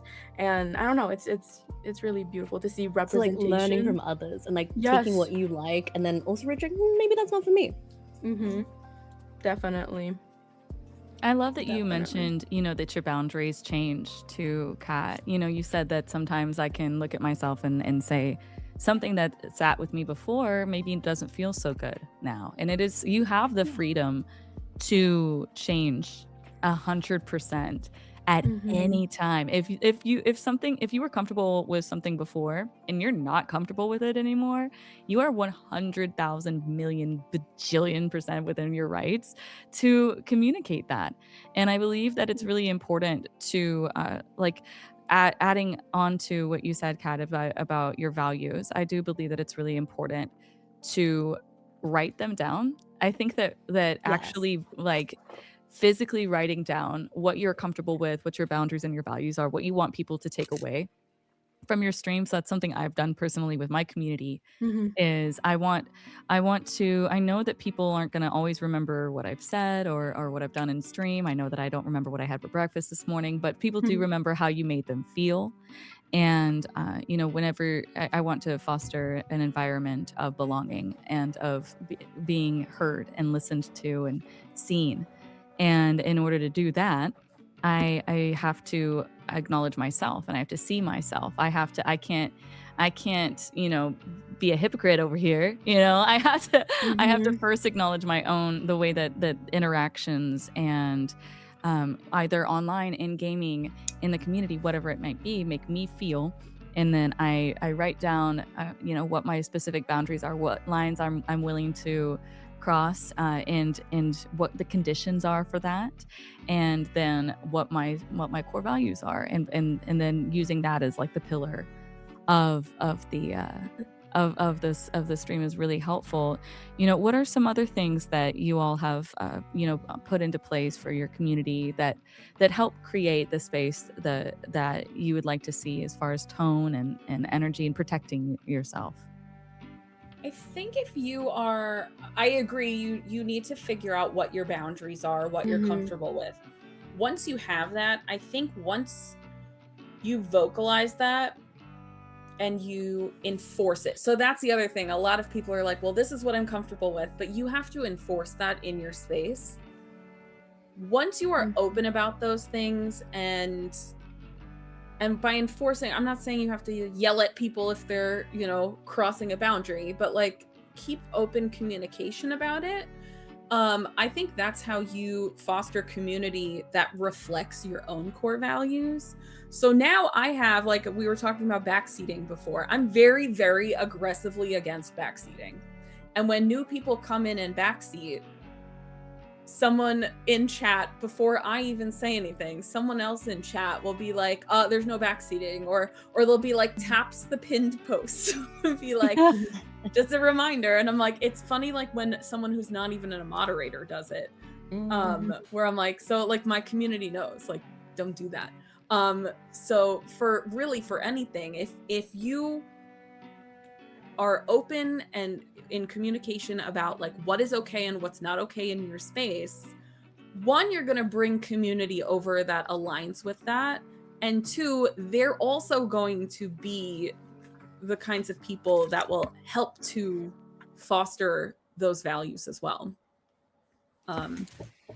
Yeah, and adding on to that, I think you also have to be okay with other people not being okay with what you're saying, what your boundaries are and stuff. Like sometimes you'll get negative feedback, and I think to keep yourself safe, your community safe, it's good to remember that it's probably not personal, it's not on you, and yeah, like as long as you're okay with taking the bad with the good, that's just life, right? Online and offline. People are different, and that's exactly that's the cool thing about Twitch for me, is I can find a lot of people that are like-minded, and then they become a community, and then we attract more and more people who are like-minded, and like it makes me really happy to be like just out there being my cute, adorable self on stream, and people enjoying that and seeing that, oh, this is okay to be this way on Twitch, and like help people figure out stuff about themselves. Like when I've helped like 4, 5,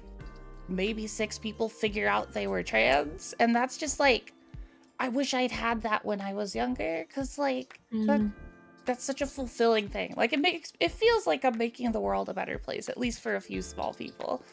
Yeah, you. And I feel like that's what it's what it's all about. Like being able to help is something that always was like, oh, you're doing that just to people please, in a way where it's looked upon like badly. But I feel like being able to have the courage to be vulnerable and share, especially online, is important to represent and bring awareness to, because again, we were saying this earlier, like you won't go up to someone in public doing that, like like saying something that out of right left field or whatever the saying is, right? So it's beautiful to see that representation. And I think like for me, like we were saying, that like there's gonna be people with their opinion. It just doesn't like I can control what they're thinking or what they do. I can control though how I act and how I proceed with doing things. And if people in my community don't like that, then that's okay. But also that's like there needs to be a balance too. Like if I only accept the love and such, for me in my experience, shutting out the negative thing can be a good thing. It's healthy to do so, but in times where I was just ignorant in a way, it wasn't good on my mental health, but also I felt like I wasn't me. There's been moments, that have been not the greatest, in a way where I was just trying to, push through. But I feel for me, being able to face both sides, good and bad, it helps me so much also get to know who I am, and it helps. I feel like I hope it helps other people to see that it's okay to see the good things, yes, but also the negatives, because if you see something more than the other, then there's going to be an imbalance, if that makes sense. And you're So representing that, like you said. That's I love that, Cass. I love that you mentioned, mhm. you're not everybody's gonna like you. That's all right. We don't need Yeah, to be liked. yeah, That is not yeah. that is not a need, right? Like Exactly. My you space, yeah. You can join, and it doesn't mean that you have to stay at your seat. You can go stretch, go get water, Yes, like exactly. You can't I you're not hope you for have a good day. everybody. But yeah, Yeah, exactly. I mean, So I yeah. put habanero sauce on like almost everything I eat, right? Does Yeah. that does Yeah, everybody load their I'm so stuff good down with right now. hot sauce? Is that for you don't everyone? have to No. I'm do eating it. at Sav's No. house, No. so Yeah, anyway. come on over. Come I'm on right over. there. I love spice. That's not for everybody, you know what I mean? So Exactly. I Yeah. think that it's really important, but I feel like, that's another thing that women have in common a lot of the times is that we feel like we have the need to please everybody and to fit into every single little box that is given. And Yeah. it's really hard when you're online because you're on. We don't control who walks through our front door, right? Yep. You don't. Literally. You can kick them out. You can get Yeah. a bouncer, but you're basically at a bar. You're basically a bartender, right? And Yeah. you're gonna have your regulars that are safe people that you can talk to every day, right? You're gonna have the random out of towners that come in and they might be a little kind of like you're keeping an eye on them, but they haven't really done anything wrong. They've just said a few little, hey, can I ask you a question things, and they're over there at the end of the bar and they probably had a red eye or whatever. And you're gonna have, but you know what? At the end of the day, you've got your bouncers, you got your moderators. They can kick out anybody who doesn't really vibe with you.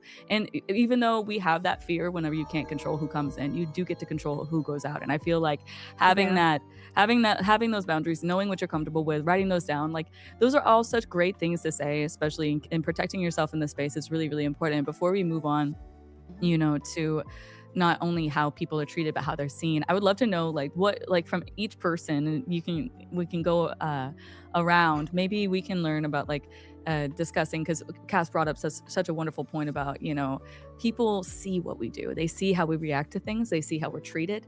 And not everybody, wants to stream. Not everybody wants to put themselves out there, so it is important to have that representation in that experience. What is something that you wish you had known earlier before you started streaming when it comes to protecting yourself, when it comes to cultivating that community and protecting your community? What is something that you wish you knew earlier? I'd love to hear from Luna first, and then Angelic, and then go to Peachy and Cass and Kat. Well, when I started streaming on Twitch, I didn't know hate raids were a thing, and that was one of my first experiences on Twitch. Oh. I almost stopped streaming in my second month of streaming. I've been going for 2+ years now, and that almost made me quit. But can you explain what a hate raid is to anybody who might be? Yeah. So basically, a bunch of bot accounts with horrible, awful names started following me. And at the time, I had public follows, and it would do a text-to-speech thing for the name of the person that followed, which I do anonymous follows now. And they would have horrible names, telling me basically to end my life. Oh my God. It was 400 all queued up in a row. I would like I And want to hug you. thanks. But it actually ended up okay. That day was awful. And then I wasn't affiliate yet. So I couldn't clear my activity queue. So it just said, this person followed you, this person followed you, this person followed you. And so I went to some Twitch forums and complained. And I was like, hey, how do I get rid of this? I can't do anything because I'm not an affiliate. And a very sweet streamer who is on a hiatus right now, her name's Krabby Moon. She basically rated me with a bunch of love, got me a bunch of follows, got me to affiliate immediately so that I could just clear all that out. And I was just like, oh, okay, this place is scary, but if you do it right and you find community, this is a really nice place, but you need to know, You like, gotta you gotta dig go through the find poo-poo That's sometimes. girlhood. Yeah. Yeah. Exactly. And she basically, without her, I wouldn't have my channel right now. I would have quit. I was gonna quit. And every time she shows up in my chat, we both just cry about how we met and how sweet that whole thing was. And like, so that person was trying to make me, that's what they wanted. They wanted me to stop streaming. But they did the opposite. They made me more resolute in my desire to stream and drove me towards community. So yeah, just like if you're not alone. I guess that's what I wish I had known. It's like there's got friends out there. You just haven't met them yet. I love your origin story. It's so You're gonna good. make us all Almost- cry now. Oh my gosh, thank you for sharing that, Angelic. Yeah. Can you tell us about what you wish you would have known before you started? Dang, I don't know how to follow that. No, one of the things that I wish I would have known when I first started was that it is okay to ban people to protect yourself. After getting my after some of the people that have like sexualized my VTuber and like made comments about me being short, because like I joke about being short all the time, but like I was very hesitant always to ban people. I was always scared of it. I was scared of it. But like I had a couple guys that came in that like kept talking about how they were gonna pick me up and throw me over their shoulder, and like I have trauma with that. I have like PTSD type stuff with that, and I was like very, very uncomfortable. But like I did end up banning them, but I was very hesitant at first because I was like, and I was trying every which way to be like, move on, like just stop with this, and like, no, you're not doing that, and like they would not take that no, and I was like, this is really concerning. So like I did end up finally banning them, but like I was always very scared and hesitant to ban people. That is so true, and I always like to say that a banned viewer, like the right viewers, are so much better than more viewers, right? You know, you having it doesn't matter keeping that person that makes you feel uncomfortable around because you want to bolster the numbers or anything is not worth it. You're not cultivating a community. You're just making yourself hate streaming, and you're making if you're uncomfortable, Your chat is uncomfortable too. Yeah. and they're not gonna Yeah. come back. And even if that person, like, I'm sure that we've all like been in the like there could be somebody who has been a pretty heavy contributor, you know, to your stream, and so you have like that weight on you, like you're like, oh well, they gift a bunch of subs or they do a bunch of donos, and that's really hard to, but at the end of the day, no, like you are allowed to ban anybody. You don't owe anybody anything. They can get out of your house, you know, like it really means so much more to have fewer people that are the right kind of people than to have people in there that aren't a good reflection of your community and what you want to be a part of. 100%. And that's, luckily I learned that. I that's such great advice. What about you, Peachy? What is something that you wish you knew? I'm gonna bring up a little story from a couple years ago. So anyone in my community that's been there for a while is going to recognize this. But I had an application open for additional mods. And someone I had known for about 12 or 13 years in the cosplay community and in the streaming community applied, and I was like, oh my god, you know me so well, like you'd be perfect as a mod. Modded them, and a month later they started bullying my community in Discord with like direct attacks of just being like really mean. And I was like, not only do I now have to ban someone, I have to ban someone I've known for over a decade that is my moderator. And that was where I had to go back and go, okay, let's figure out what my boundaries are. That was the click for me on vocalizing my boundaries. So once I started doing that, I found my community to be a lot more positive when I was like, hey, and again, I don't ban people like immediately. That was an immediate ban. I was like, I'm not even talking to you. I can't even believe this is happening. So that was like an immediate ban. But, you know, if someone says something that I'm not, it's hard to read, like I'm reading a chat. I can't always read your tone. So a lot of times I'll like ask, it's also the neurodivergent in me where I'm like, I don't know if I get this. I might be reading this wrong. So, you know, I'll wait for clarification before I'm like, get out. But having boundaries was really, that was the eye-opening event that told me like, girl, you're not doing something you should be doing. And that was when I started doing that. And it's very funny because I'm now a mentor at the Twitch Women's Guild where I deal in moderation and tools, and setting boundaries is a large part of that. Because I would rather have people establish those things at the beginning than wait for an unfortunate event to do it. I promise you it'd be a lot easier to have set those before that happened. So yeah, I mean, sometimes we just get a really bad poo-poo event that happens, and that's when we go, crap, what do I have to do? How do I? It's all learning experience. You learn on the fly so much, right? It's better to be proactive than reactive for sure. That is a good one. That is a good one. What about you, Kat?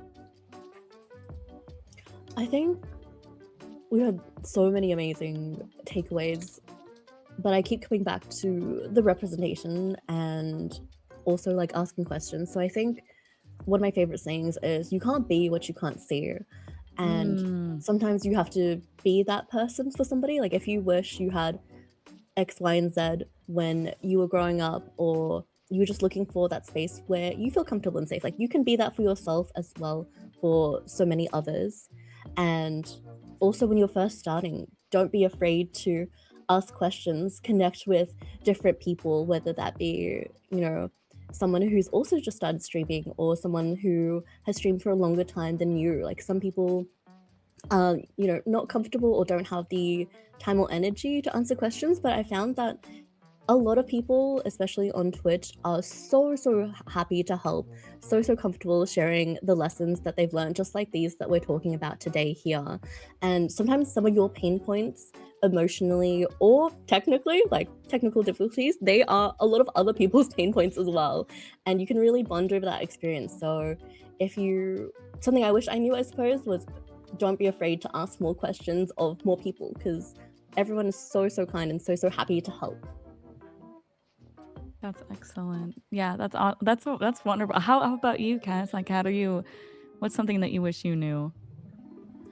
I feel like I wish I knew that it was, I always was afraid to start being, you know, speak in general in conversations. I wasn't the friend in the friend group that was comfortable in feeling the, you know, silence in the space, if that makes sense.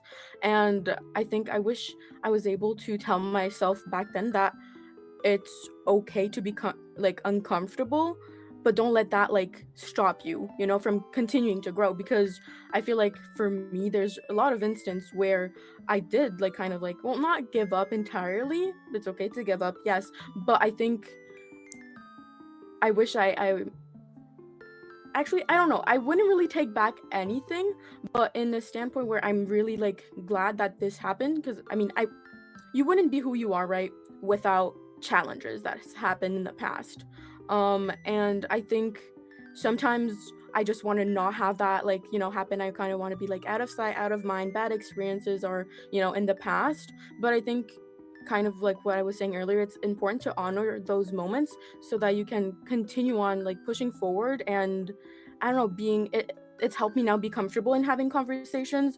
I know that when I first started content, or just in general, like wanting to film some videos and such, I didn't know if I wanted to speak in French or English, because I am surrounded in French. Like, I speak in French in my household and all of that, but I also, the media that I consume is in English.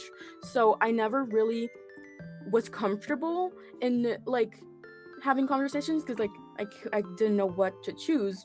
And basically I remember just really wanting to be confident in having conversations with other people, because I didn't know back then, but I knew I was wanting to, when you want to have a change and something different in your life, sometimes it can be scary to do. But I remember, like, I wish I knew that it's okay to be scared, but just don't let that like stop you, in a way. Yeah, absolutely. Like what did they say? Like the answer to your dreams lives on the other side of Mhm. your comfort zone. Like the comfort Yep. zone is a nice place, but nothing grows there. Yep. Which is so ominous. It's Mhm. just like, no, hell, Yeah. sometimes I just, Stop what if it I until just you're want to be striking out. comfortable? Stop me from Like, playing the I know. game. yeah. Yeah. Little Hillary Yeah, Duff I mean, moment. I really do appreciate the fact that you mentioned, how like being afraid to speak up and everything, because I feel like we talked about how women are treated in this space, right? In all these Mhm. gaming spaces and on platforms such as this. And I think that the other side of that coin is how women are perceived. And a lot Yeah. of these experiences don't just come out of nowhere, right? Like Yeah. they Yeah. come Yeah. from because they come from the expectations that people already have.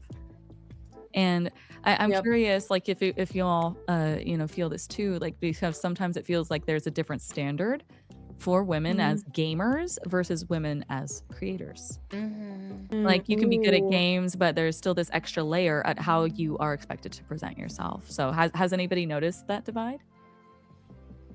I definitely have noticed that divide in a way where I've always okay, so for me, gaming, I discovered it when I was hanging out with some of my childhood best friends, and I felt like it was so fun to be able to, for example, play Super Mario 3D World and during the summer, and being able to stay up late at night. And I felt like, oh, that is so like so amazing, that feeling, that spark to game.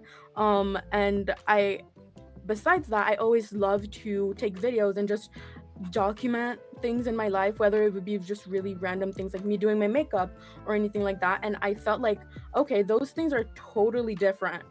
Like, I think, if I do this videos, I'm gonna just do that and then not mix them together, because I wouldn't see representation in a way where you can incorporate creating things and also gaming together, if that makes sense. And I definitely did see a divide. But I think with like discovering Twitch and the gaming community within Twitch, there's so much more like layers to being able to, yes, play games, but also be a creator and creating content aside of that. And it can it can coincide or coexist together. It doesn't have to be you do this or just that. It's okay to be girly, but also want to play games like that aren't too cozy. But it's also okay, just like being yourself is okay.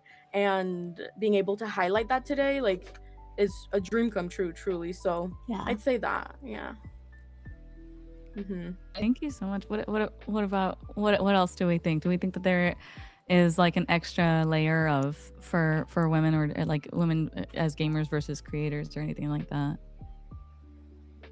I personally have like rejected the content creator title because I just stream video games. Like I just want to stream video games.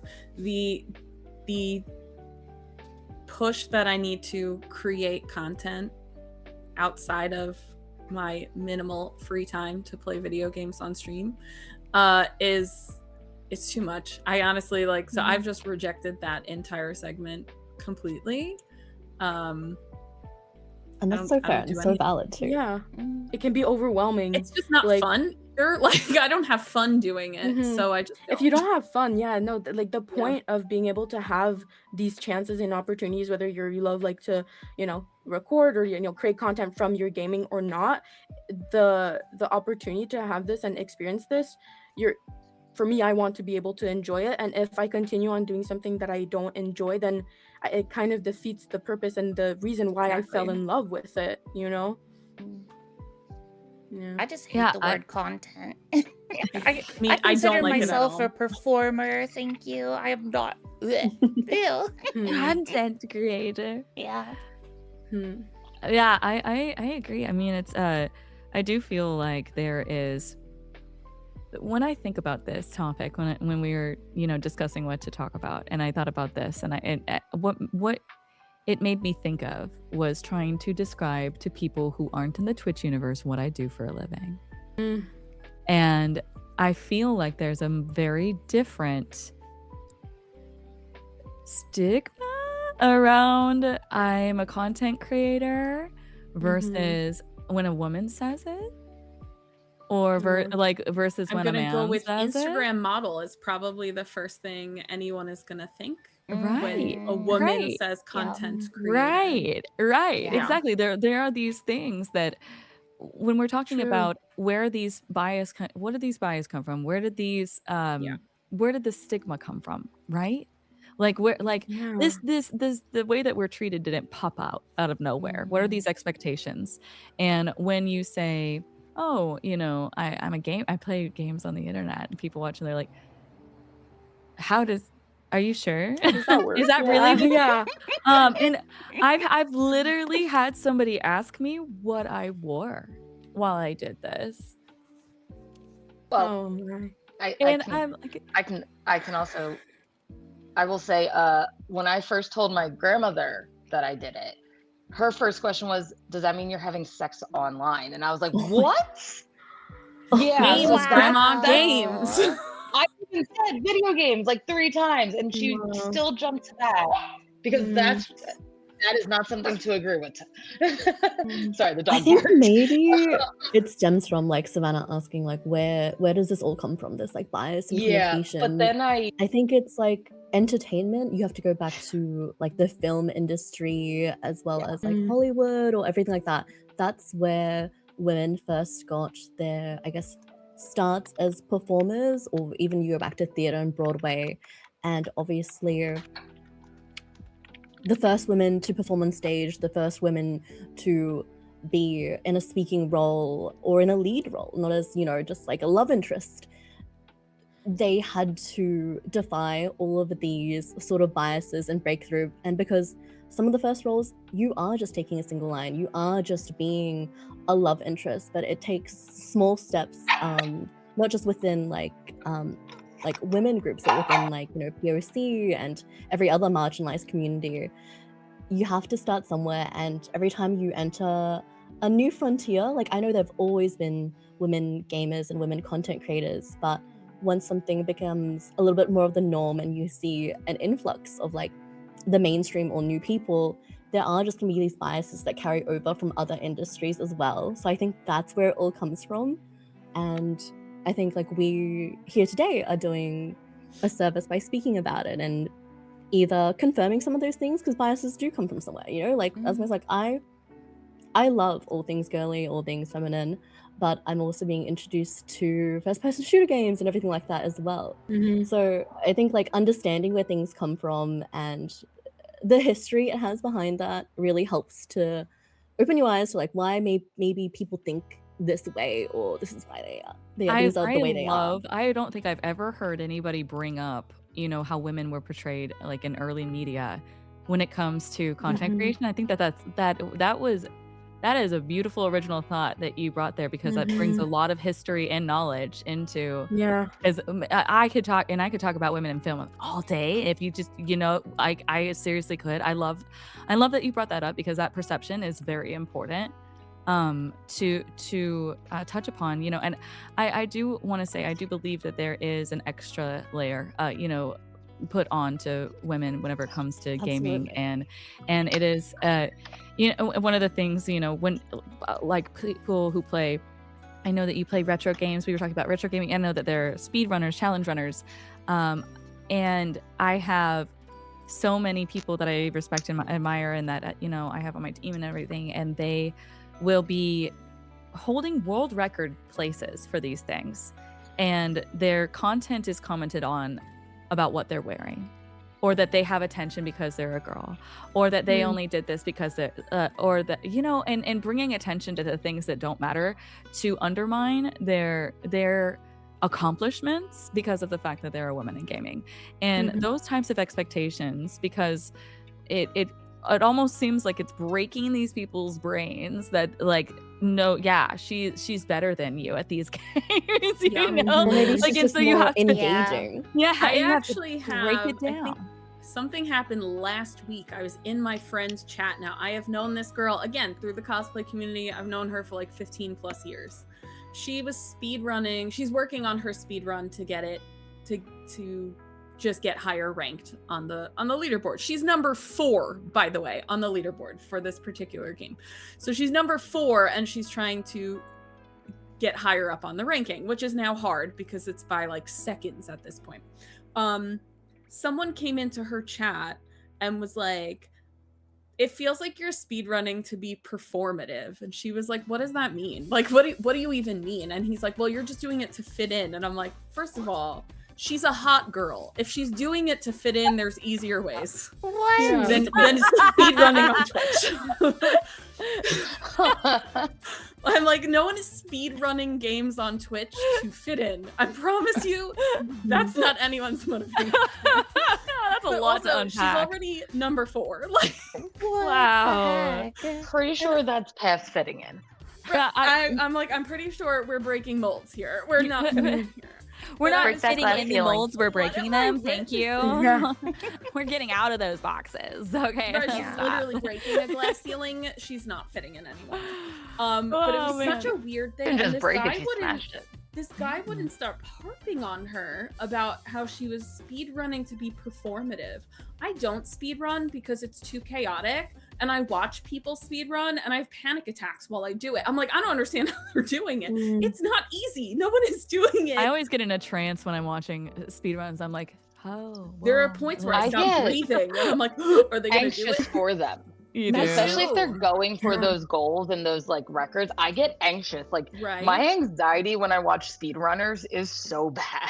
But I've never seen comments. The comments I see when women are speedrunning, the comments I see in their chat, I've never seen in a man's speedrunning exactly. chat And- ever. Yeah, 100%. And Jack's saying, like, I hate the idea of due to being a woman created so many extra layers of things to worry about, not being recognized the way you should for your achievements. That's so Yeah. true. Like, you get one of the reasons why I founded Guidance of Grace is because I looked at all of these people that were getting shout outs in like gaming online publications for doing things for the first time, and I'm like, where is the acknowledgement for these women who are doing these things, like beating Elden Ring with like your voice for the first time? Like, We're why is level that? 1 speed running Elden Ring, which I've seen multiple times. Why is this by not women. everywhere? Like, why Yeah. why aren't we being hello, hi? You know what I mean? Like where's the representation here?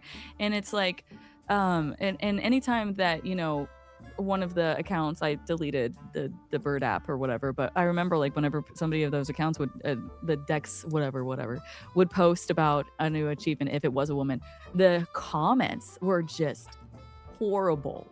Like the thread would just be harping on, and you don't see that when it comes to a man. So that I do appreciate everybody like opening up about that. The pressure coming from the pressure like to be twice as good and then also be Yeah. criticized for it. And so in that case, I was like gonna it does that, like, do you ever feel like there's not only that pressure to be twice as good, but like that there is like that pressure to present a certain version of yourself?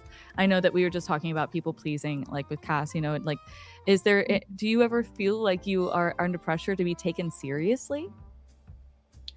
I think, Personally? yeah. Well, you can go. No, I was gonna let you go. That's why I Oh, stopped. thank you. Okay.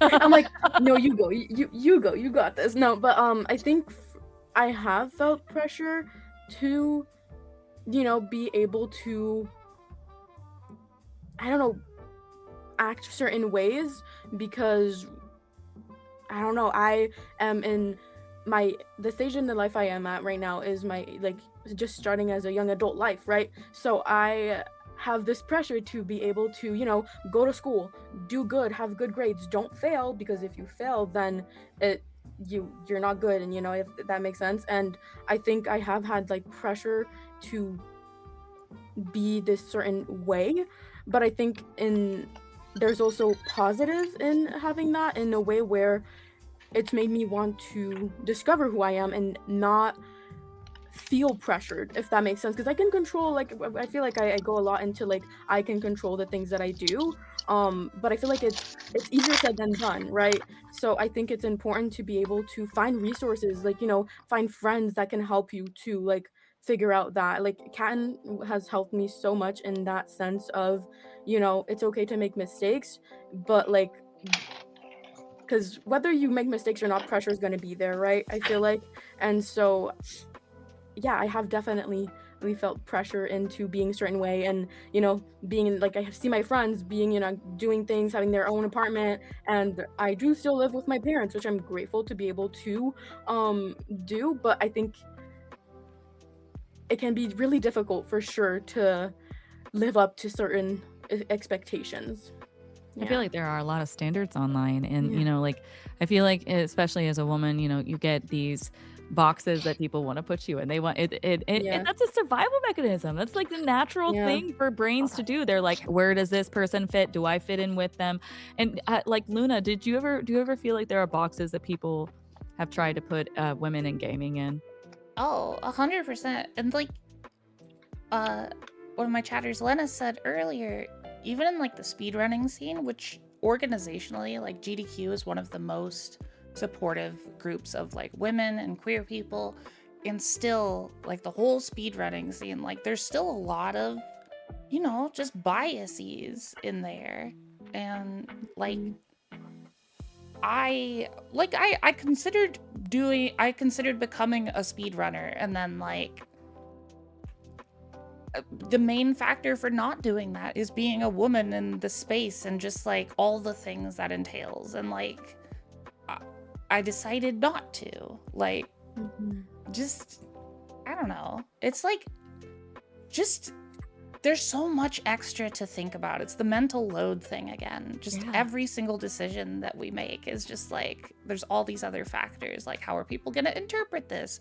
Or are they going to think this because of this? Like, I don't know. Sorry, I forgot the original question. No, we're just talking about being in boxes, and I think that it is important for you to speak on the things that you are worried about trying because of bias and things. I think that it's important for us to bring that to light and to always touch on that, because it does point out the severity when somebody doesn't want to, get into something that they think that they might like because they're afraid of the backlash. Can you imagine somebody being like, oh man, I'm afraid to play football because what if they, what if I get picked on for being a jock, like, what could you imagine, like, oh, I'm afraid to go into film, like, what, you know what I mean? But it's like, oh well, I'm a woman, so this is a scary thing for me because I might be I've treated actually badly. That's been placed in all different types of boxes. yeah. I've been told I can't like sports because I'm a girl. I can't like football or hockey or something because I'm a girl. I've been told I'm not girly enough. I'm too foul-mouthed. I'm too sarcastic. I'm too this and that. And like, when I've told people like I stream video games. I've also gotten the, yeah, but would anybody actually want to watch you? Type of thing. And so it's been interesting being put into, you see my VTuber going up and down. That's because the dogs keep making me get up and down. But it's been interesting being fit into all these different boxes and like basically being told I'm not girly enough, or I'm being too emotional as a person. And I'm like, Can I just be me? You're reminding me of America Ferrera's speech in the Barbie movie. Oh, the part that made me Right? cry for like Yeah. 4 Oh my hours. God, She's yes. like, you're too dead, you're too skinny, you're too emotional, you're too serious. No, it's serious, and it that does all translate into gaming, into being a woman in gaming, and speaking of these things, of these role models, of these pop references, and of these boxes, and being girly, and being this and being that. Kat, you mentioned earlier, and I think this is a really interesting angle, like when you think about these earlier online spaces that were like defined by super graphics. We were talking about glitter, you could have had word art, maybe you were playing like Paramore in the background, right? You had like all these different ways. In early 2000s, internet was definitely a nostalgic time, but like it also had very defining the branding and visuals, and being a woman on the internet at that time. How do you think that compares to now? Like, how do you feel like things from that earlier space like have changed? Have they improved? Or how do you feel like they've changed really? I think like in the early 2000s, like many girls grew up like with browser-based games, like mini clips and sites that are tied to brands like Polly Pocket or Barbie or like MySpaces, where they are like really focused on creativity, fashion, and storytelling. Today, those kind of like dedicated spaces for girl game spaces are like much less visible, and I kind of miss them. I'm like, where are my mini clips games? Where can I just play a whole bunch of different games and get sucked into a whole world as well as like a whole brand? I'm gonna throw that like back to you guys, because I'm like, I don't know where they are, guys. What have you guys seen? How have I you can seen tell it, you where like, they evolve? are, actually. Where are So, for anyone who doesn't know, I'm old. I'm gonna be 40 this year. So I've been playing video games my entire life. I've been playing video games since the late 80s, and they've always been here. And for some reason, marketing has hidden them. Video games in the 80s and 90s were always marketed towards multi-gendered families. And there's this weird switch, Xbox, that started making games for boys, and then games were for boys. Games were never marketed for just boys at the beginning. Like, it was always a family thing. It was always mixed gendered children in a cluster playing games together and advertising. And then Xbox decided this is going to be a bro dude space only, and then that is where it erupted, was like the late 90s, early 2000s, where we were just hyper vigilant on testosterone poisoning and making boys be gamers. And it's super weird to see the history of how marketing just completely changed. Because I play retro games, and because I play first playthroughs of retro games, I do occasionally get people coming in and going like, oh, it's a girl finding old games. And I'm like, listen, I've been here forever. I've probably been playing video games since before you were born. But like, also my dad was a speedrunner in the 80s. But like, so like my parents played video games. So it's very weird because I feel like we're only starting to come back in like the last 5 to 10 years, realizing women play games. Like, we've been here forever. This is not a new wave. It's just like the way big corporations have marketed it as like, oh, girls can play video games now too. And I'm like, excuse me, I've been in the trenches since the NES. Thank you. I actually think like, Twitch is a big reason it's coming back too. I think so too. Yeah. I think having it more between YouTube, Twitch, having like a space where women can make themselves present. Because if we don't get the opportunity, we have to make the opportunity. So I think having women present in these spaces Build is that table for real. Whose glass ceiling? I'm making it. And it's underneath me. But like, I think having these spaces where we can push these things is making it more known that women game. Not that women are new to gaming. It's just that we've been here behind the scenes fighting with the controller with our siblings since the before times. Like, it's just this weird marketing ploy that had this very weird change in like around the year 2000. That is such a great history lesson. You know, I appreciate the intelligence and the perspectives. Right, chat? Isn't it amazing to hear from each and every person on this panel? Everybody is so well read, insightful, and willing to share their experiences. So can we get some big love in the chat? We are coming up on this is our final hour. Yes. We are in our final hour. We're in our final hour. We got like 50 It's left. our final hour. I was just about to do that. So I would like to do a quick check-in with our lovely panelists here to see if anybody would like to take a short bio break. Anybody like to take 5 really quick? Okay, fantastic. So let's do that, chat. We are going to run and we're going to take 5. Don't go anywhere at all. Make sure if you would like to help us amplify this program, what you can do is share on your own socials. If we have anything that has been shared, you know, you can like, retweet, whatever it might be, reshare. All of those things are completely free ways to support and uplift and amplify the marginalized voices on this platform. The more you get it out there, the more people can see it, the more people get inspired by it. So we are going to take a quick 5. We will be back at about 15 after the hour, and we'll wrap up with some more topics for you guys, including a Q&A session. So thank you so much for being. If you want to join the Twitch Women's Guild that we're part of, !TWG to go apply if you're a streamer. Join us. Join. Yeah, join. And don't forget to check out all the wonderful women with us here today as well, friends. Absolutely. Go follow everyone. We will be right back. We'll be back. Bye. Okay, is everyone off?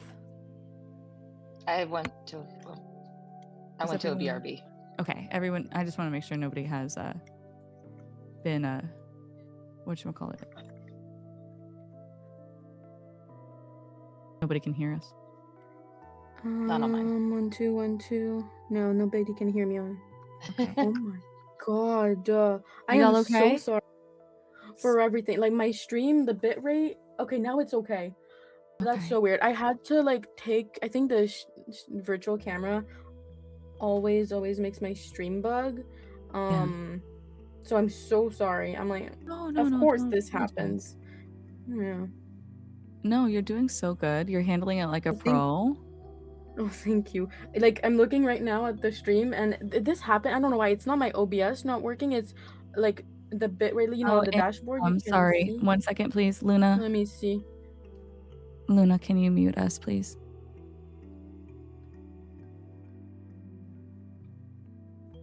I think I'm also here.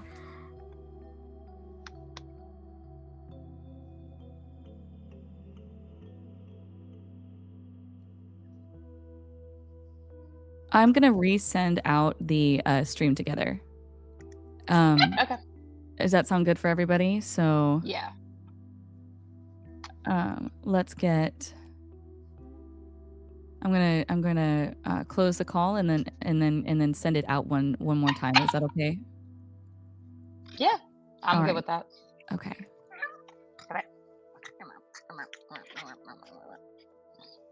Sorry, I'm playing with the pug that decided he wanted all my attention.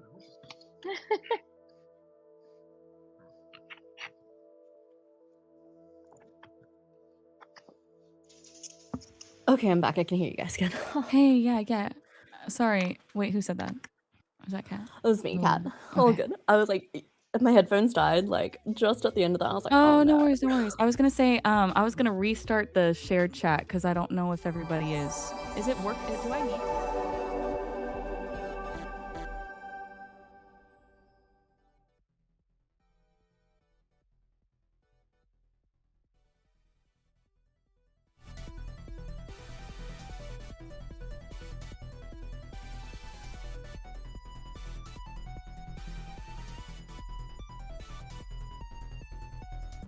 Hey narrator.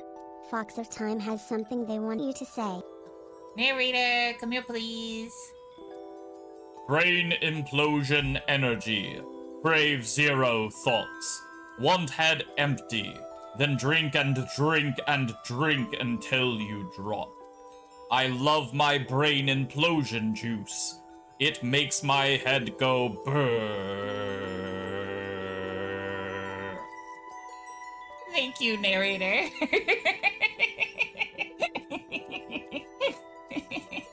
Sometimes it's weird living in a magical girl anime with a narrator. Regular Luna.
So cute. Look at my pretty necklace. Look at my cute tattoo. I see you. It's the best thing that ever has ever happened. I know what you're doing when you're looking at that tattoo. Mm-hmm. I see it. Yeah, I know.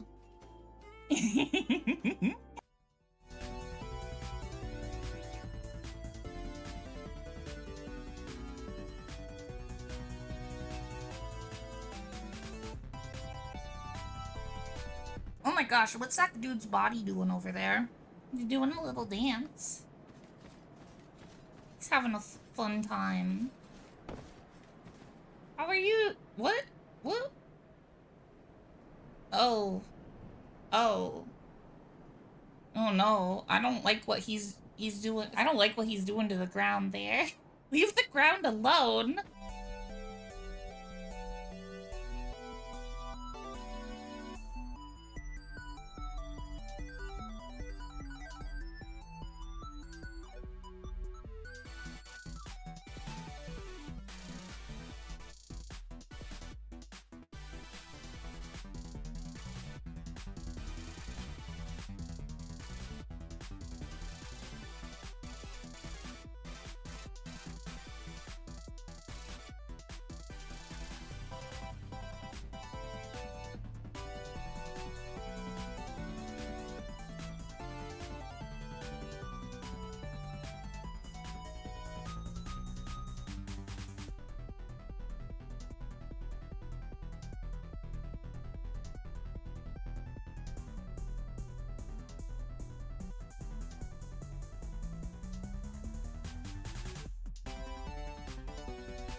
Did you just rip your fucking arm off so that you can hit me with it? He's got a club! He's got a club! Oh no! Captain! Captain! He's got a club! Okay. He doesn't have a club anymore. Holy shit!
Oh, hey. Let's do round 2 of this. Let's go. Let's go. Pro gamer girl. Pro gamer girl. Oh my god, I did it. Pro gamer girl. Let's fucking go. Surfing. No. No. Give me the star. Thank you. There we go. Cackling like a witch. That was incredible.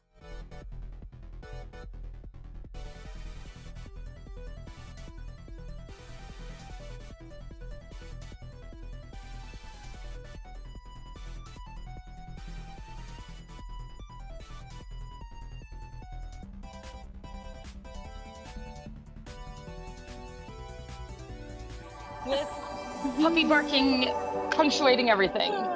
We're back, everybody. Hi. We're back. Welcome back, friends. Hello, hello. Welcome back, friends. How was your break? Did you eat any snacks? I wish. I wish. I we had didn't this get a snack. snack. But what about I you didn't get a guys? Did you guys get anything? I refreshed my No. drink and I pet my cats. I love that. I'm just now retouching up. I keep getting barked at. It's just a day in the life of a woman. They want to chat Welcome too. in, getting Yeah. bar Cass, tabs, touching up, you know. Cass, not to be weird, but can Yes. you at me in Discord of whatever shimmery glittery thing you have on your cheek? Because Oh, I will. Oh yeah, Because I've gotten so many questions too. So Sugary, don't worry, not glittery weird at thing. all. what I love is that. fairy magic? So like Could you shimmery and like DM I that to love me that. too? like you look like a course. fairy. So you just put it in the Discord and Yeah, where put like it in the just let Discord all of chat. us know. will. So Okay. good. Yeah, I'd be okay with that.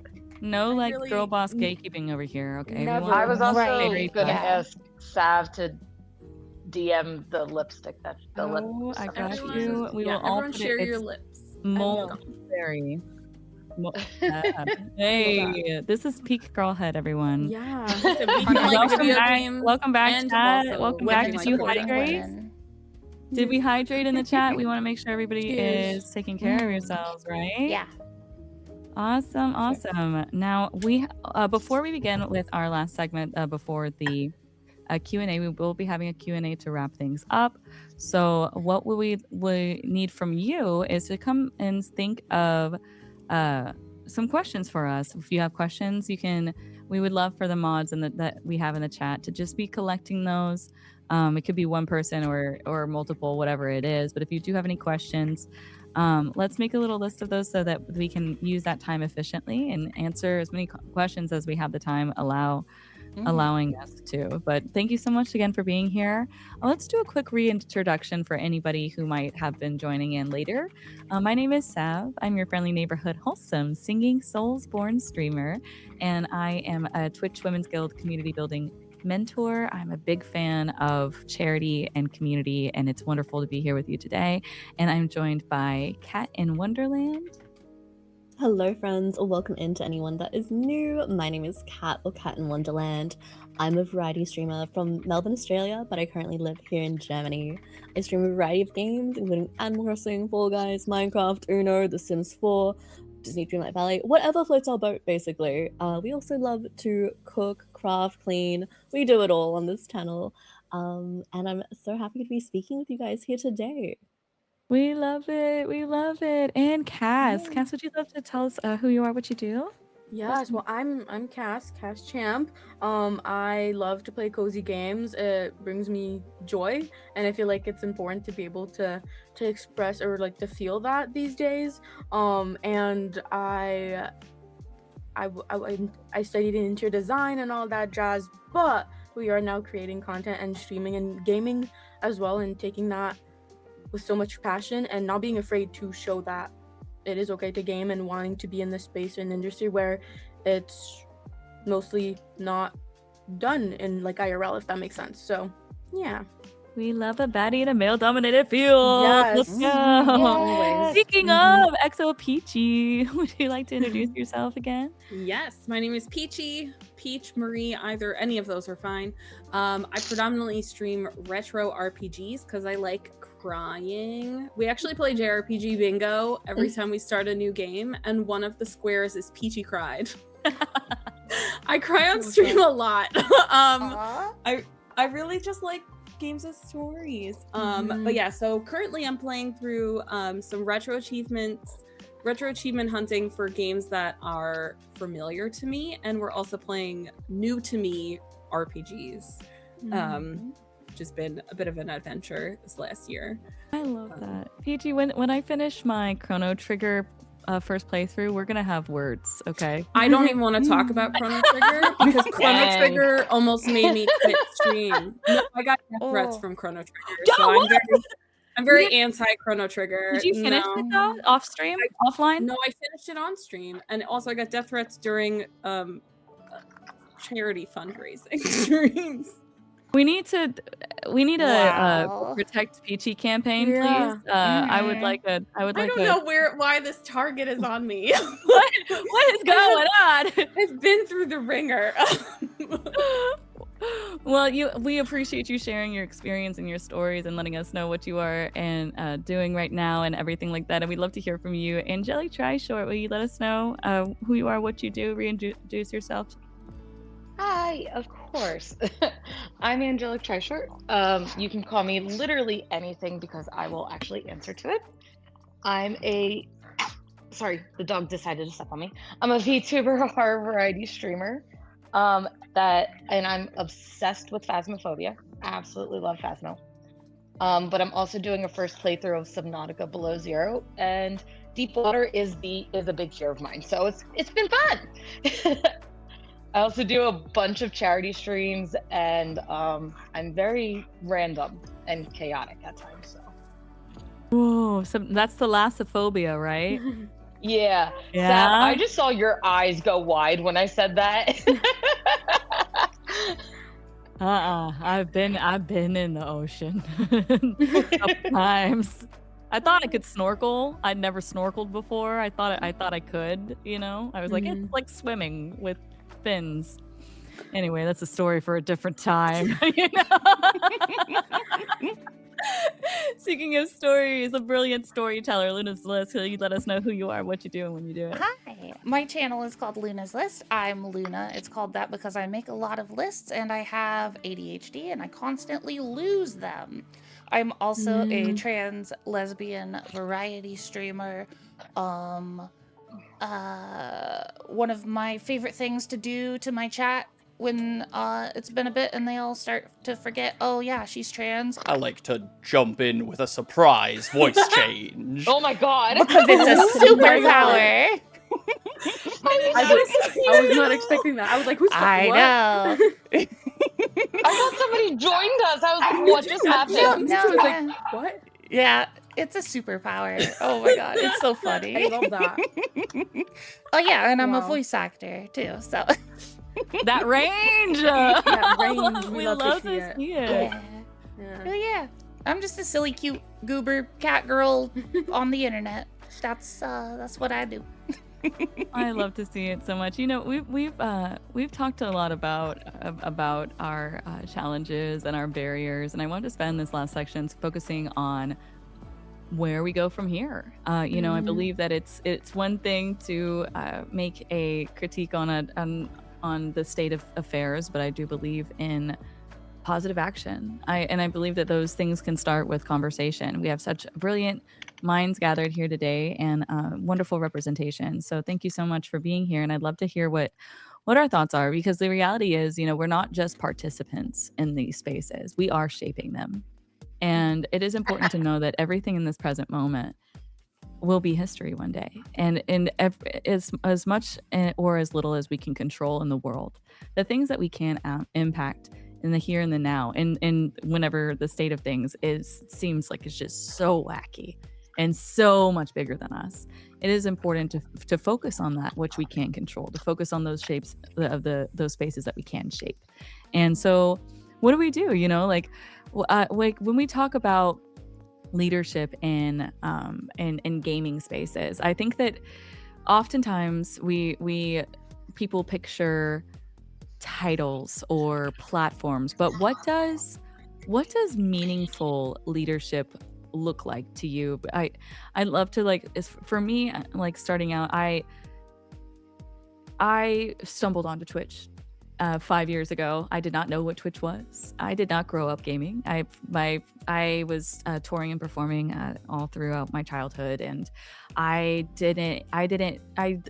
knew so little about gaming that I bought my PS4 off of Facebook Marketplace during the pandemic and had the shutdown. I had my son was 4 at the time, and he didn't have any electronics. We didn't have iPads, anything. He was in Montessori. And then all of a sudden I was at home and I had no way to keep him busy. And I didn't have my career, which was, you know, music that I'd been doing for 12 years at that point, as my sole career. And so I was at my wit's end, and I'm like, okay, well, I don't want to get an iPad. Let's get a PlayStation, because at least it's tactile. At least it's dexterity, right? Get this PS4. I'm thinking, let's do Sega Genesis, something like a little less stimulating, like maybe, I don't know, you know, like all the classic pack stuff. And then I find this game called Bloodborne. I'm like, what's this? Ooh, this looks like Lovecraftian, like, you know, Eldritch horror. Oh, yeah, that is right up my alley. Let's check it out. Blah, blah, blah. And I did not know that you are supposed to die, and then when you go to the dream, you're supposed to pick up weapons. That's how little gaming experience I had, like 0. And so the first enemy that you encounter in that game, I beat to death with my fists. And it took me hours. It's a scourge beast. It's a werewolf. And I thought I You kept did it. dying. There were these creepy little skelly dudes on the stairs, like offering up weapons. I didn't know I didn't know I could take them. And I kept dying and dying and dying and dying.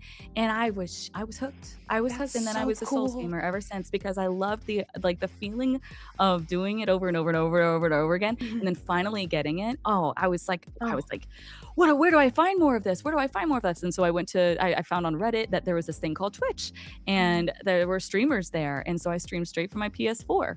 And that is how that's how I found Twitch. And for me, that the backstory is important, because this is how I went into Twitch, not even knowing that people could talk to each other. I didn't know that I was so confused by chat. I was so confused by I didn't realize that person was live and answering the chat. I didn't realize that people could talk to me. I had to look. I didn't have a computer, so I had to look at chat on my phone. So as somebody super new to Twitch, super new, I also realized that there were a lot of barriers. There were a lot of things that, as somebody with autism and ADHD, is I already struggle in a lot of social cue situations. And then I felt like there were these unspoken rules in Twitch about things that you don't say and that you don't do. And I got really kind of in my own bubble.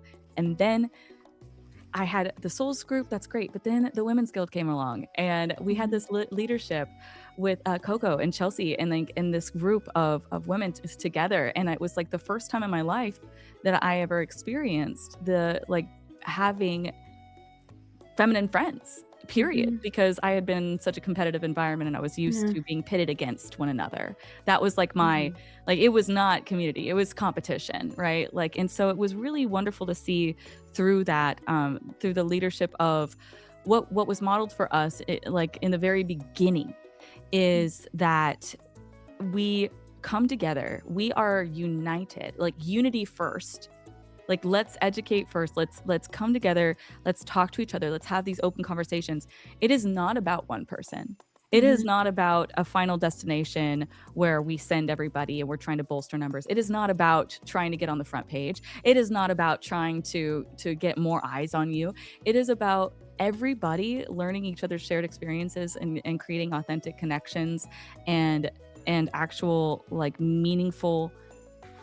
I have friends now that I've met in real life and come stay in my house, and I never had that before. And I believe that is all because of the leadership that has been modeled through us, and the ability to also add leadership opportunities for others, because everybody on this call right now, everybody on this panel right now, is a leader. You are leading. You are showing the way for others that look up to you, and they say, wow, listen to Cass talk about that. Listen to Kat talk about that. Listen to Peachy talk about that. Listen to Angelica talk about that. Listen to Luna.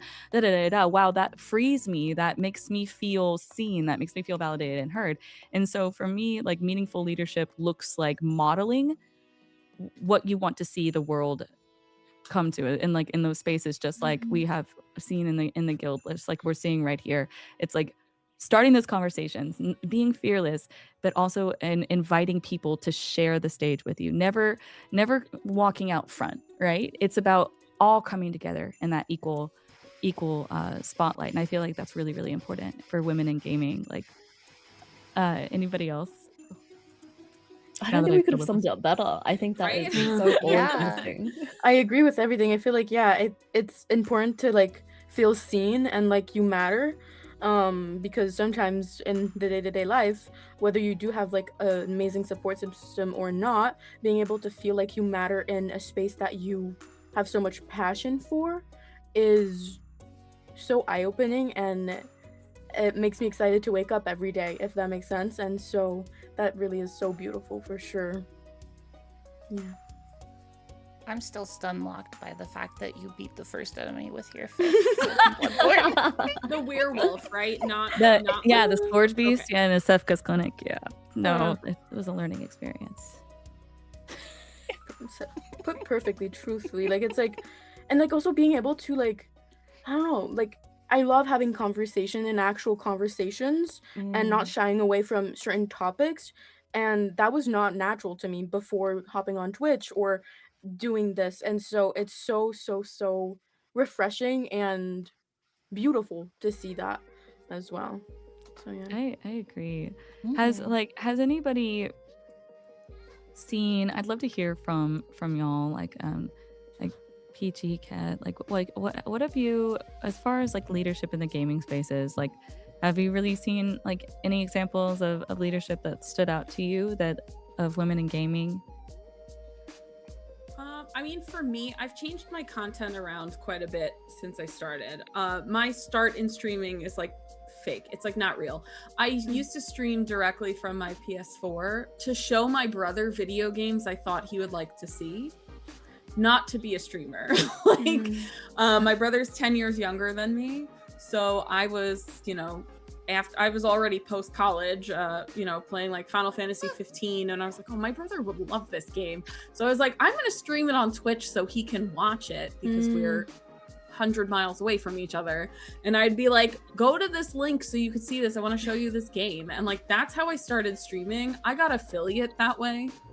Wow. And then I stopped. I didn't stream for a year after I got affiliate, because I was like, what is this? Like, I was like, I didn't want to do that. And then when I started streaming intentionally, I was streaming a lot of recent games, like brand new games. And while I love modern games and I actively play them off stream, they were burning me out on stream. And it wasn't until I joined the Women's Guild in 2023 that I found like a retro community. And I was like, I've always wanted to play retro games on stream, but I didn't know how. And 2 or 3 women there were like, this is what you do, this is what you buy, this is how you set it up. And I was like, when I asked this like 2 years ago on like a Reddit forum, so I already went into hell asking questions, but I was like, how do I do this? They were like, women shouldn't play games. And I was like, oh, okay. Like, I guess I won't then.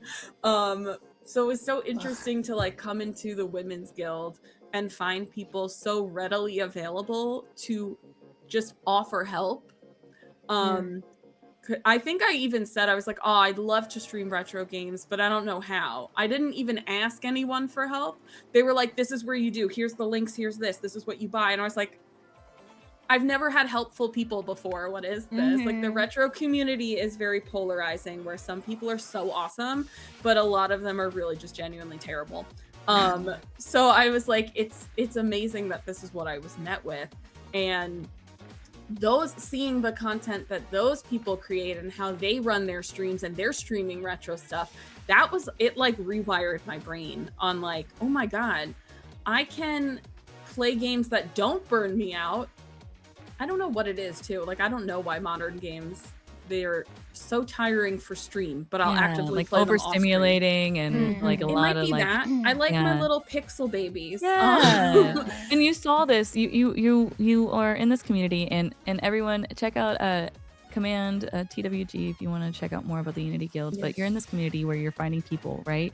And then you said like that example for leadership for you was not only being able to see what people were doing and get inspired by that and say, I want to do this too, but give getting the help when you want it, when getting the help that you're getting this help and you're like, whoa, I didn't even have to ask for this, and I'm already being uplifted. And I feel like that's just leadership. That's a beautiful example of women in gaming leadership, the way that, you know, you want to see everybody succeed, because when one of us succeeds, we all succeed.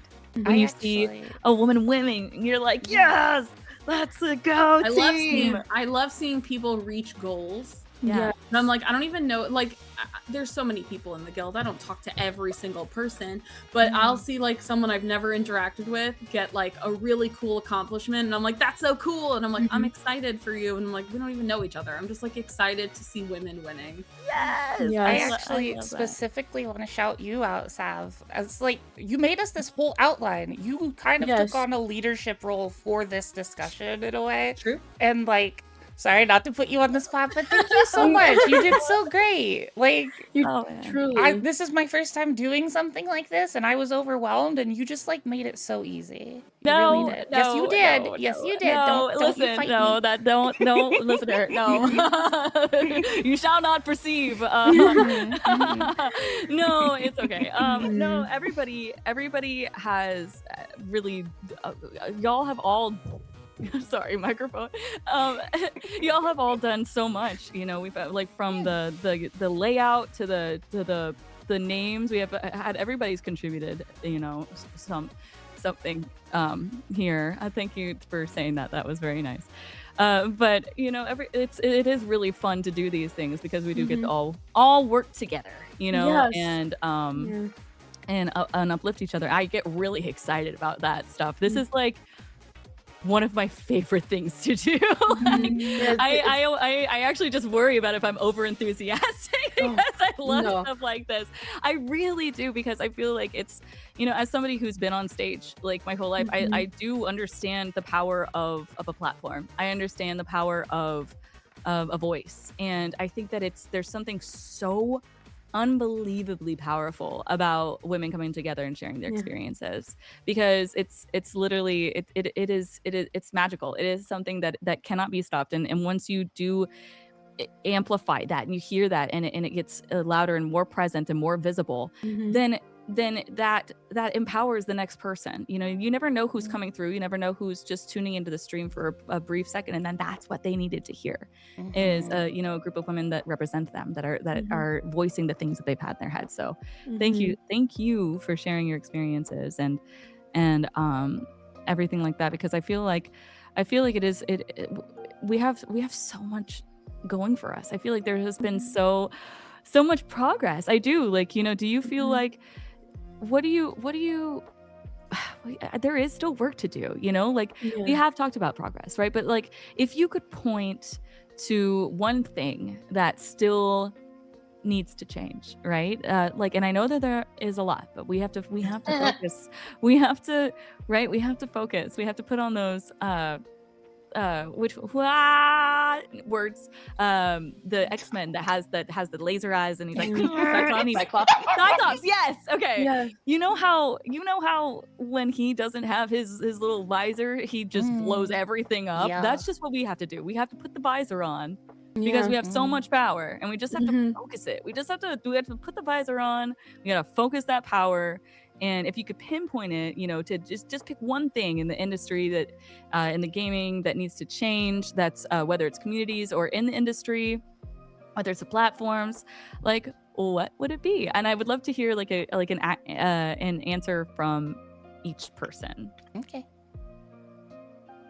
I have one right away. If I'll go first. Empathy, understanding people that are different than you, and like.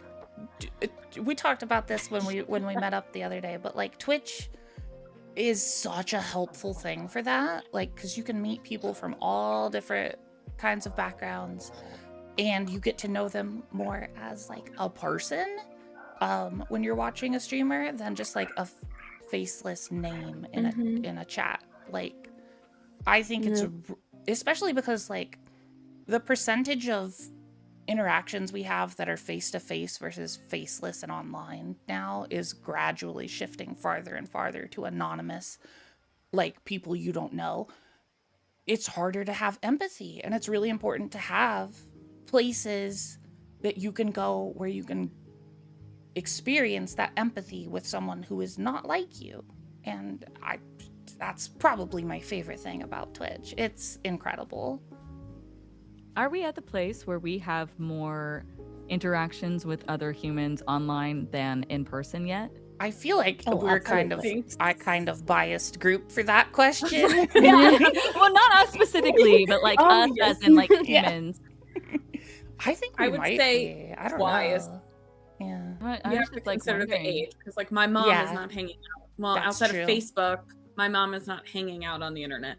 But maybe like people, I'd say 45 and under, I would say it's about even. Yeah. Especially when you get into the neurodivergent subsect. As a neurodivergent person, it's easier to find other neurodivergent people. I have a very hard time talking to neurotypical people. Oh my God, yes. Because I have to explain why I say things the way I say it. It's like tiring sometimes. So I find like for me, it's just easier to find people that maybe think differently in the same way I think differently, where I don't have to explain my speech pattern or why I'm fidgety or this or that. So I feel like that's another reason, like another subsect of people that are probably spending more time communicating with others online versus in person. What about you, Angelic? What do you think? Do you think that like if there was one thing that we could change? I would have said empathy also, but also just being supportive, especially with women supporting women, because I get very tired of seeing so many women put each other down. Yeah. And not I in this see house. it. Ow! Sorry, I just got hit by one of the pugs. I see it a lot in schools. Like the girls will put down each other, and they'll put down other girls that they In might what? not know. What? In schools? Oh, Yeah, she's a in teacher. school. I'm a teacher. Oh my sorry. gosh, I thought fish. I mean, yeah, school's a fish too. Schools of fish are bullying each other. All the fish bully each other. Oh my gosh. Oh Thank my you for God. the context. I was like, no way. Like, what? Yeah, you just made my whole day. I'm not gonna lie. That's great.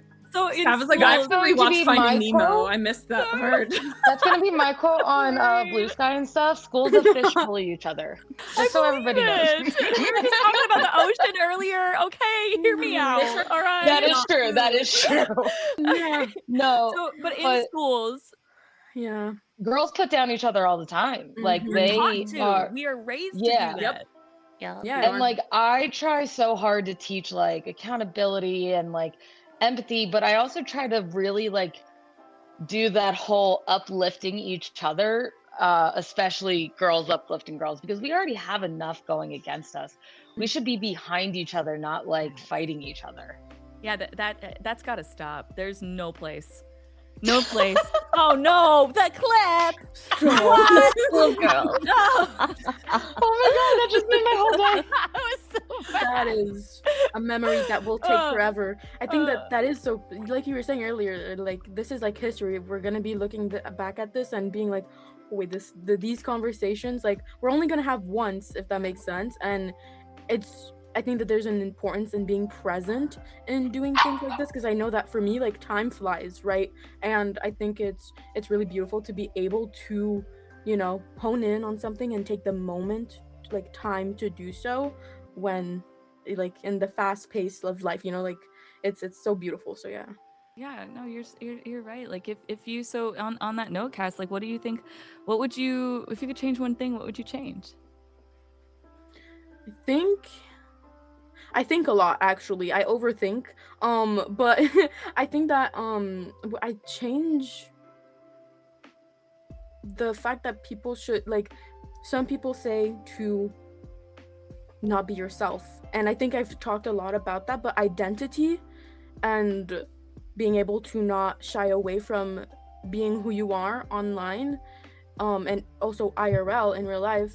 Well, that it's being myself online has helped me so much in being comfortable in having conversations outside of online, if that makes sense. And I think I would, obviously, again, we can't change the way that people think, but I'd love to for people to not be afraid of showing off who they are to the core, if that makes sense. Because Like that authenticity. yeah, authenticity, exactly. Because again, like we were saying, like everyone is pitting one another down, like in schools and such, and you cannot escape that if you do not know how to, without representation. And this is that I really feel passionate about that, because I wouldn't have I wouldn't be here without discovering amazing women who weren't afraid of being sensitive, crying, or even just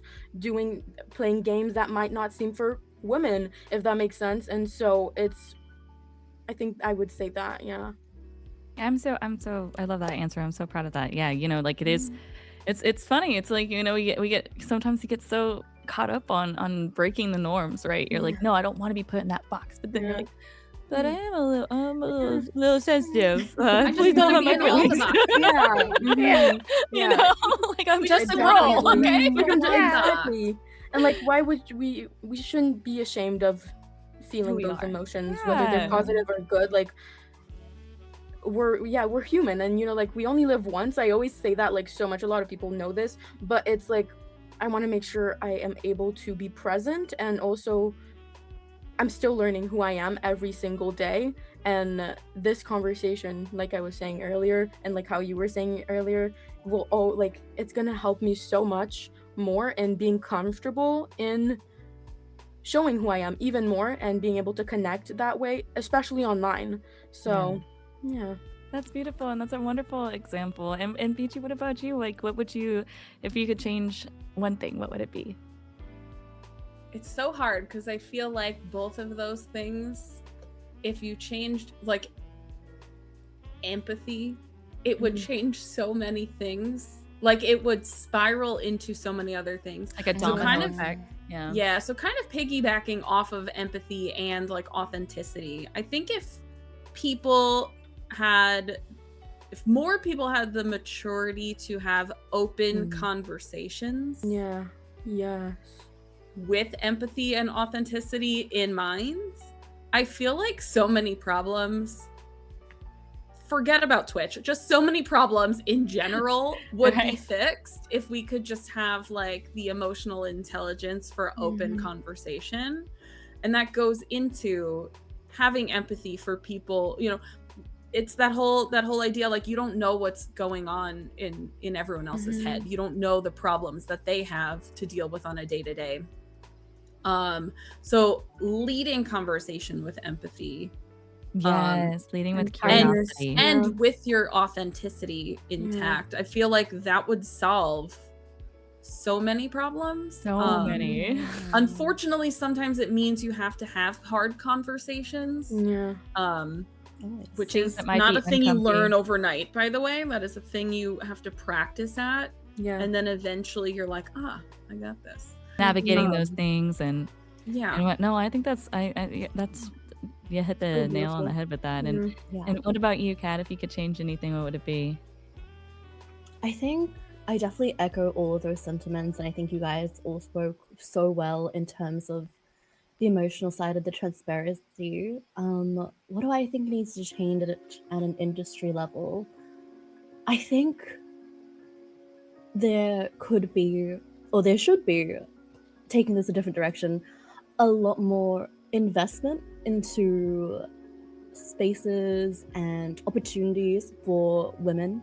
I think I want everyone to get the bag. Basically. I think there is so much potential and so much that can be provided. So I would love to see more opportunities, more paid opportunities for women, more investment into the sector through leadership. I want people to be pioneering that, and also not pulling the ladder up. I think again relates to not putting other women down and things like that, but the opposite of that, having another seat at the table. I don't want to see a token woman here, a token person of color there. I want it to be like, you welcome everyone to the table. You always bring a chair. The table can be made larger, and also just showing the different ways that you can get into industry, get into leadership, because there are so many different pathways you can take into gaming and into leadership.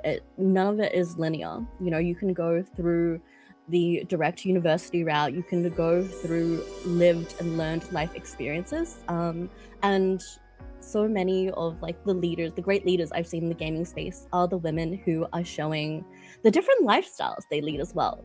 Like, sometimes you're a mom, sometimes you are a student, sometimes you are this or that. One of like my favorite people through leadership in gaming, she moved countries, and she was a really big inspiration for me to be able to find the confidence, like, yeah, I can do that. I can uproot my life. And she mainly streams games, but like her showing the ability to move and giving insight into her personal life as well, which can be scary to do.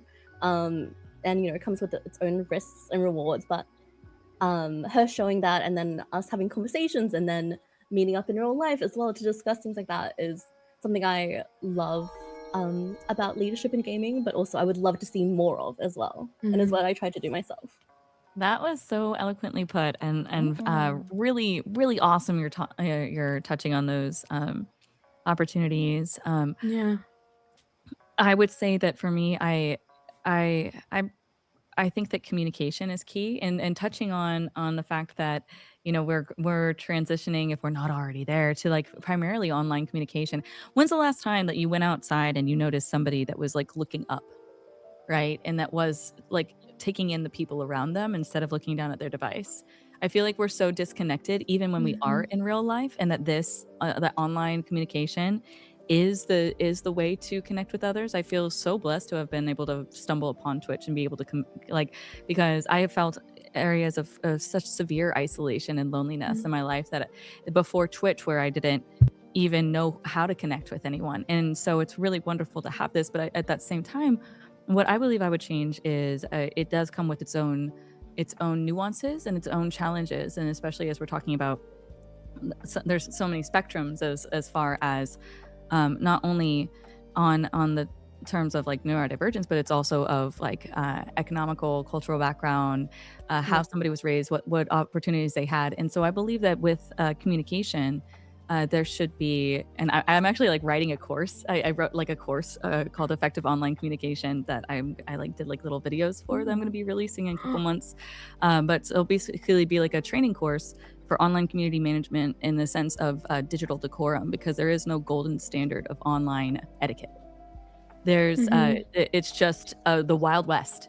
And if you know, that's great for you. But if you don't come from somewhere where you know what spoon like to eat the soup with, or what fork to eat the salad with, and there's that gap there because you don't know how to communicate online.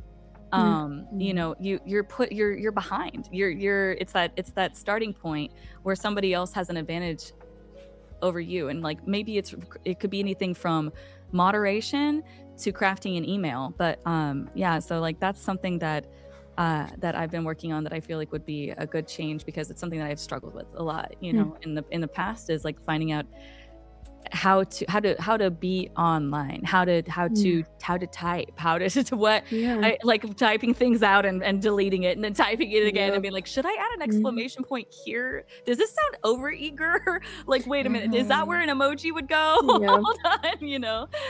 Or even just like in ways of dealing with you know, as somebody, like, even though I've performed all over and everything, and I've traveled quite a bit, but I saw hotels and stages. I did not see communities. And so being able to be exposed to such a wide like plethora, just like Luna was talking about earlier, like that empathy, because you get to see more types of folk, you know, like, and it's like, wow, like I didn't even know this and this and this, and the guilds have also helped me to be to learn more about other people around me. But I feel like it's just really, really, really, really cool to be able to like be in the moment with you all, of not only having a vision of how you want the world to look, but being a part of that with you. And on that note, like, thank you so much for being trailblazers and making stuff like this happen, because this takes a lot of effort and intention and bravery, and you've all been so free with your thoughts and your hearts, and I appreciate you immensely for that. And I would love to now open it up to the Q&A if we have any questions. And with these questions, if we could limit it to one question per person, so no multiple questions from the same person, would be wonderful. And then also like, let's try to keep it on the topic of women in gaming. Okay. I've got a list my moderators compiled. Wow, your hair is so cute. Every time I look at the screen, Luna's got different hair. This is my cotton candy form. My hair looks delicious. Sailor Moon. My streams are magical girl streams. That's what I call them. I love that. We need that. I love actually. A little sparkle of magic. Heidi Cakes wants to know the most emotional game Peachy has played, or anyone. This is great. And let's try to also, for the sake of time and make sure everybody can answer, we'll keep our answers on this end to like 1 or 2 sentences as well. Okay. Nice. So I guess since it was directed at me directly, Ghost of Yote. I played Ghost of Tsushima right before Ghost of Yote launched, and then I played Ghost of Yote. It took me 62 hours to platinum in 5 days. I cried almost the entire game. Like ugly sobbing. It's so beautiful and good. I love it so much. Everyone should play it. That's amazing. I feel like before we get the next question, I feel like Clear Obscure absolutely wrecked me within the first like 30 minutes. Expedition 33. That prologue made me cry. Rude. Oh yeah, what? Hello? I didn't even play the game yet. Why am I crying? I've cried so much. I'm at like right before the final boss. I don't know what's gonna happen. I'm so ready to cry a bunch. It's so very beautiful. Thank you so much, Heidi Cakes, for your question, and thank you for all of your support that you've been like giving everyone in here. It's just lovely to see. We love to see the spirit. Do we have maybe we can have even more than one question posted at a time so that we can make sure we're not I don't know about y'all. I have a little bit of a delay on my I've got a couple listed I will say from before. Oh wow. Okay. That one only. I think this is a good question about playing on easier difficulties and how that feels as a woman and like the judgment in there if you decide to do that or need to do that or want to do that. Like the whole conversation around difficulty level in gaming is such a nightmare to navigate. Okay, I just want to clarify with, is it Lily's? Is that that's the person that the posted question says like question. my question is, do you ever feel pressured when wanting to play games on? And is this pressure not to play them on an easier mode or pressure to play them on an easier mode? I want to just like clarify between those two. Oh, no, I'm thinking it's because the sentence after is that as a Claire Obscure enjoyer, it feels like my achievements are less valid when completed on easier difficulties. Yeah. Oh, play the game. Yeah. Play it how you want. Yeah. Like 100%. Yeah. I'm not gonna lie, sometimes easy isn't even Claire easy. Obscure, I played on easy, by the way. It wasn't easy. Thank you for the shared high train. Yay, hi, train. I'll say, in terms of playing on easier levels, I'm disabled. So a lot of times I have nerve damage in both of my hands. So a lot of times I physically cannot play a game on normal. It hurts my hands. It's also why I have to use alternate controllers for a lot of things. I don't play on mouse and keyboard because it hurts me. So like I use a PS5 controller for everything I possibly can because that's the one that hurts the least. Play however the hell you want to play a game. For me personally, I just enjoy people are out there having fun with games. I literally do not care. I've had people come into my chat and go, I played this, or like it's always when I'm having a hard time with the boss. Someone will come in and go, I beat this on expert difficulty in 10 seconds. Oh my gosh, the Souls community. Well, That it's is not the really worst. valid unless you're doing it melee with. That's with, what I'm like. Well, my with a dead sword grandma only played this and from her blindfolded grave. and your Shut thumb up. behind your back. You're Oh, you used summons in Elden Ring? Oh, You oh, didn't no. really beat the game then. Yeah, so Whoopsie. at that point, Sorry. I kind of feel like I hope your mom put a little, your certificate or like your PlayStation, platinum trophy is pinned to the fridge in your mom's kitchen because I don't care. Yeah, remember, I would say Whatever you just to answer that, just to wrap that one up. I just think that at the end of the day, nobody's gonna be happy with what you do. Like not everybody's gonna be happy with what you do. Like Really there's not. nobody It's so you do what makes you happy. You do what you like. You play the game the way that you're gonna enjoy it the most. If you're a masochist, if you like the hardest difficulty, do the hardest difficulty. If you want to play on easy mode, play on easy mode. At the end of the day, especially whenever it comes to streaming, which might like maybe you're gaming and maybe you're streaming, but especially when it comes to streaming, people want to see you enjoy yourself, and that should include you deserve to enjoy yourself. Don't worry about what anybody else thinks. What is the? I have a question. Thank you so much for your Lilies for your question though. I have a question: is who was y'all's biggest inspiration?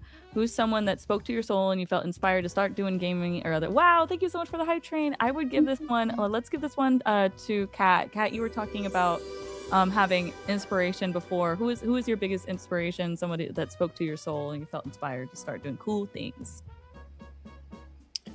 Oh, that's such a difficult question. There's so many like wonderful people across Twitch and across like other socials as well. I think it's probably like I call her my Twitch Yoda. She's the first ever streamer I watched and community I got involved in, and yeah, she's just so welcoming, so kind, so helpful with any questions as well. So yeah, I'm gonna say it's my Twitch Yoda. I love that. Yeah, I feel like everybody here is super inspiring to me. I've met so many people in the guild that like opening up and hearing the stories. Like I'm gonna like Cass said earlier, like I'm gonna take this with me like for forever. You know, it's like something that you get to. It's so deeply moving to have a shared experience with somebody that was just a stranger like 48 hours ago. Yeah. And to be able to share that with such genuine heart. You know, thank you so much for the biddies. Oh my gosh, guys, thank you. I'm trying to also like catch up on these questions, but thank you so much for that. That's like as far as inspiring, like, and chat, y'all are inspiring to us too. You share your stories, you share your lives, you know, like when somebody in chat says, hey, I went for a job interview, you know, we take that back with us and we say, wow, I really hope that they did well, you know. So thank you for I feel like it's all the human experience, right? It's online too. It's again like most people think that, you know, you'll build connection with in real life, and yes, you can. Obviously, that's like the first thing that I was showed, you know, making friends in real life. But there's also such beauty in being able to do it with people that are so far away from you, but yet feel so close, and that's like so amazing. So yeah. I love that. I love that so much. Sorry, Lily said that it was pressure to play on easier modes because we've been doing the chromatic lamp master bite. It's kicking my butt. You honestly, like, hey, you can do something over and over and over, and if you're enjoying it, listen. Ask them how long it took me to get Radon because of the way that I wanted to do it. Yeah. The most important part of Sav's sentence is as long as you're having fun. As long as you're having That's fun. the most important part.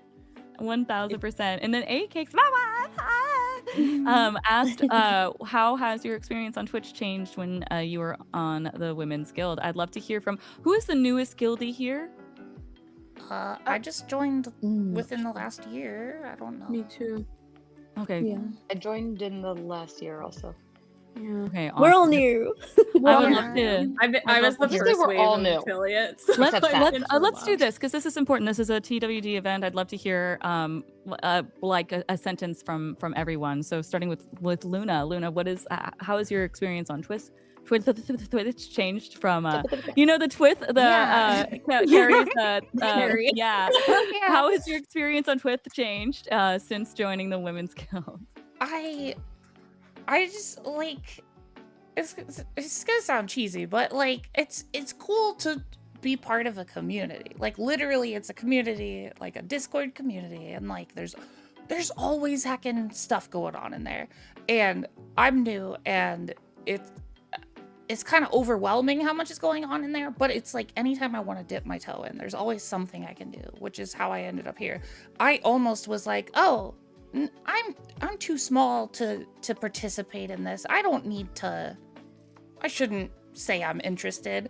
And then that little voice in my head was like, but why do you feel that way? And I just decided to just put my name out there, and I'm like, why do I second guess this? I'm already in the guild. Like that's what it's there for. It's just space. Yeah, it's just so nice to be able to meet other people. And like I haven't done that yet because I've been overwhelmed. This is like my first Women's Guild event thing I've done. So I'm just so happy like, you did it. We're so excited. happy. Cheers in the chat for Luna doing this first collab within the Women's Guild. What about you, Angelic? What is like? So how did your Twitch journey change once you joined the guild? Kind of a little bit with what Luna said, just being able to collab more and like, because when I first joined, I actually did the 1DF Twitch Women's Guild Raid Train event right away. And just being able to do that and meet all the other creators and like meet some of my favorite streamers now was really nice. But I also always have that same fear in my head of like, oh, I'm too small, I shouldn't do this. And that actually almost stopped me from putting in interest for this event. But another thing is like I've met some of the coolest people in the guild, just to be able to like connect with them and talk to them. And like Holly Dolly is one of them. I absolutely adore her. Love Holly. And like Peachy, I'm getting to slowly know through other things, and just being able to see everybody like streaming, and like everyone's communities have just been so nice, and like Welcoming. everyone's communities are always so welcoming also. It's just so, I just like being able to support. I love And I seeing like the having chats that get support. along, you know, it's so great. Yeah. You're doing great. You're doing great, chat.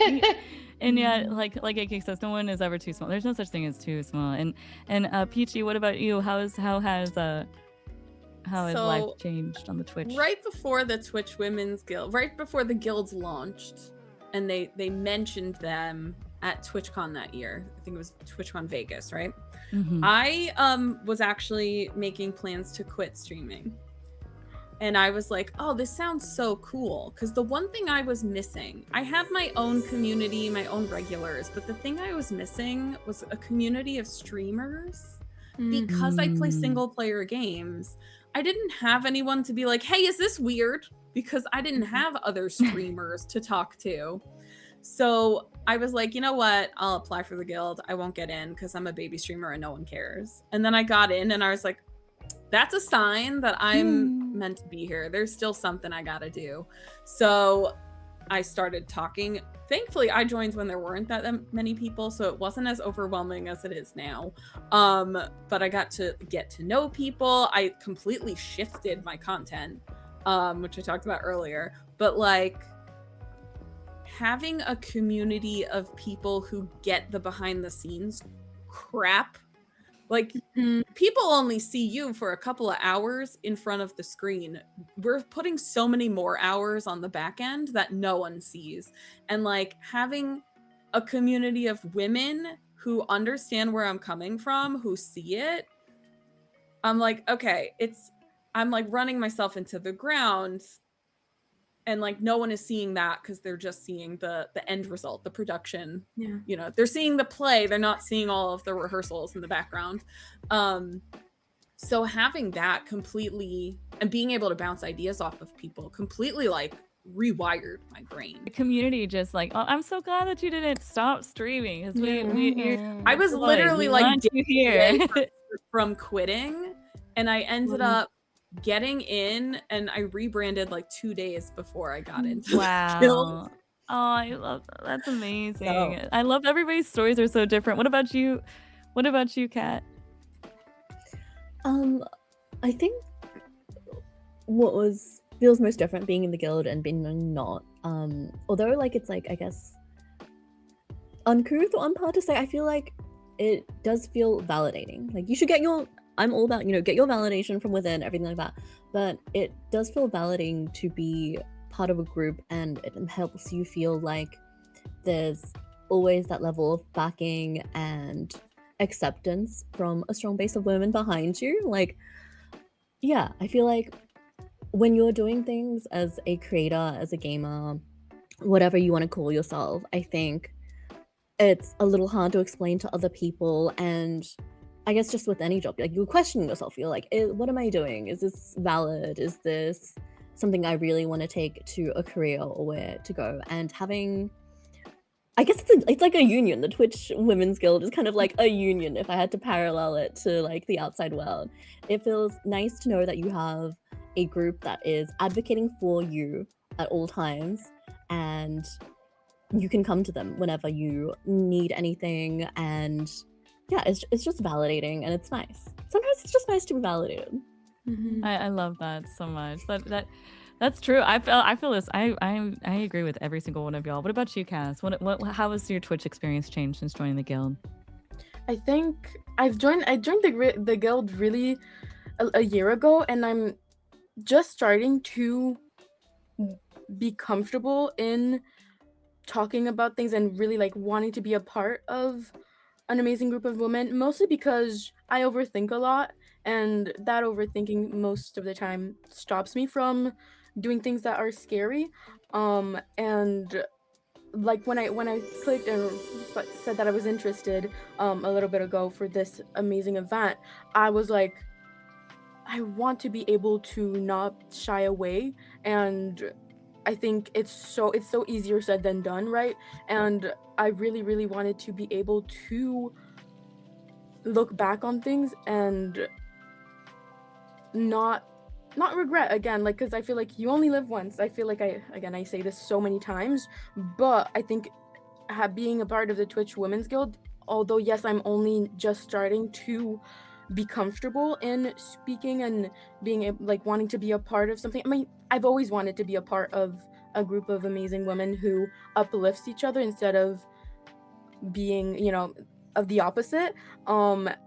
But again, fear and overthinking really blocks me and sometimes stops me from going out and setting to, like, doing things, right? And I don't know, I think it's really changed the way it helps me being part of this guild. Like I said, although I've been apart for a little bit, but now just participating, It's like a confidence inspires me. boost. Yeah, it's a confidence boost. Exactly, like you said, like it's validating, and I think I was missing that in that type of world, like where women uplifts one another. I've had like friendships, but it never felt like this, and how we have it in the Twitch community, if that makes sense. So I'd say it's really beautiful and refreshing to be able to do things, set out to do things, and yes, it might be scary, but that's part of living and learning things, right? So yeah. And you're never Yeah. alone trying. Like, it's Yeah. less Yeah, scary you're never on your because own. Exactly. there's someone in your corner And at I'm any slowly given time in the guild. exactly, and it takes time too. Like I feel like it takes time to realize that, and it's amazing to have also all of you like being patient with, whether it's technical difficulties or just having conversation, and you guys like being here, like listening to me talk right now and having that like space, and like you can like speak for this amount of time and like being listened to, and not just, okay, yeah, you talk, and then if that makes sense. So it feels like that, and I really appreciate that so much. So yeah. Well, you deserve to be heard. Your voice matters. Every single one of Yeah. ours does. I believe that that's really important, that the guilds, stay true to that mission of Yes. making sure that the voices are heard Mhm. of these communities. And and we have enough power. I would say that my Twitch experience did change like completely after joining the guilds. That I wouldn't be the streamer I am. I didn't know anything about this. I didn't know anything about any of this without the leadership that I encountered, and like the people who did exactly like you said earlier about like when it was you, PG, with the retro games. It was me with like events and hosting and like how to get people together, and with me, I'm like, I love getting people together. Oh, it's so great. It's like So watching amazing. like those things like pop off. You're just like, yes, like, and watching people make friends that they just met and everything. I love those, and those true genuine connections that are made like without wanting anything in return. And I love that so much from the guild. It's been really, really wonderful to me. And I saw somebody just mention, and one of the things that being able to do, I hosted like, I was a host at TwitchCon this past year, and I did like six. I'm not going to say the other one. Okay, I have a 9-year-old. I know what comes after it. Okay, I know, like, but I did like 6 or the other one panels. Like, but the at TwitchCon, and one of them, I wish if I can find it, I will find it for you. Talking about being chronically ill and disabled, it was stream sustainably, and Rosanna TXT and Lose and like so many other like amazing streamers put this together about chronic illness and being a streamer and avoiding burnout, and it was stream sustainably. It was at TwitchCon, and I hosted that one. It was incredible. I learned so much. So if you like will DM me, and like I'll try to like find the VOD for you. I think it might be on YouTube. But yeah, just like there's so many people that in this space that you have mountains that are behind the scenes, and nobody knows what they're overcoming, right? Yeah. And there is so much that goes on. You don't know what somebody's battling, and you can't tell. There's so many invisible illnesses too, like in disabilities, like to where like if somebody was sitting on the other side of the screen, and then that's what they can do, and that's a beautiful thing. That's another thing I love about Twitch. But yeah, the guild really brought me to these opportunities to where I like one of my most fulfilling things is just this right here. Like I love this. I love this conversation, and I love being able to bring it to you all. You know, like that is a beautiful thing. You all deserve to be represented. You deserve to be heard and seen, and it's just really important that we push past our own fears in order to provide that inspiration for others. You know, I think that, you know, you can't let that fear hold you back, because there are people that need to hear your story. They need to know what you've been through. You are the only you there is, and your unique and exact like experience will speak to somebody else's soul if you tell your story, and they can't hear you if you don't speak up. And so I like things like this, and like getting together with the guild and outside and everything. That's just absolutely changed. I think that, okay, we are running out. Do we have, we are running out of time. Let's see, we're about 30 over. How many questions do we have left? We have a bunch. We got a lot. I have a fun one that I want to just give a quick answer for. Yeah. Happy Honey Frog said, "What's the moment that made you realize you'd cultivated a good community?" Every time one of my chatters starts dating another one of my chatters, which has happened so many times. I'm some kind of unintentional Twitch matchmaker. Okay, everyone follow Luna if you're looking for. If you're looking for love, 100%. I've been instrumental in creating 2 thruples and a couple. So. Oh dang! Yep. Everyone is gonna start hanging out with Luna I'm to be like, perpetually I'm single, so I guess I should go over to I know Luna. everybody. Luna gets like the follow a lot. Matchmaker, egg cracker. That's me. No, I love that so much. I would say that like community wise is when they tell for like when you've formed a good community is when they tell you, when they hit you with your advice right back at you. I think that's like, shut up, stop listening to me. Did you just me excuse me? I get that all the time. Or when they love you so hard that they make you happy cry. Also when they have your back. Right. You'll see something out of the corner of your eye maybe in chat, and you don't want to talk about it yet, and instead of the mods coming in, it's your chat who's like, hey, we don't really do that here. Right. Yes. I love when my non-mods start one thing I modding love. new people. Yeah, but gently. Gentle. Oh yes. You know, like get out of here with that narcissism. They're like, hey, don't backseat. And I'm like, Yeah. that's so cute. No, I love It's not that your so job much. to do that. Thank you. That was so nice of your input. I appreciate that. I think also, so I opened at the end of last year, I opened up my community to recommend games that they'd like to see me play this year that are all new to me. And the games that everyone recommended were all so in line with what I play. And it was kind of like, oh my God, people pay attention to me? And I was like, it's just like, you get it. Oh, you get me. You know what I'm going to looking at. like. Yes. That's really good, because the next question was, what is the game that you did not think that you would like to play that you ended up really, really enjoying? And that's perfect, because you said that like you were recommended games. So for me, my game of the year for on stream last year was Lufia 2 on Super Nintendo. It looked kind of poo-poo, to be honest, but one of my best friends and mods recommended it to me, and I was like, damn, this game hit hard. Like, I really liked it. But yeah, it's a turn-based RPG on Super Nintendo. That's awesome. Anybody else want to add into that before? I think there are 2 more questions. How are we doing? Thanks, Flip Flops. Yeah. I feel like. Wait, what was the question again? Oh, like any game that you didn't think you'd like, but you ended up liking. So I'm really like picky about the games that I play because I want to make sure I enjoy them. Because again, gaming for me is a source of like, I don't want to, experience bad things, which obviously you can't control, like we've talked about so much. But I think any game that I do start playing and that I dive into and feel like I'm wanting to play always surprises me, because I am, again, a picky person in that way, because I know what I like, if that makes sense. And I think it's beautiful to be able to see different ways of gaming too, because there's so many. So I think like not to be like, oh, I can't pick one because well I can't, but like because I don't have one specific. But yeah, I kind of in that manner. It's like it's beautiful to see so many different types of games exist, and they always surprise me because I mean, creating a game, like how does one do that? Obviously, it's steady in it, but it's like it amazes me how it can change a life, if that makes sense. So yeah. I'm surprised that I liked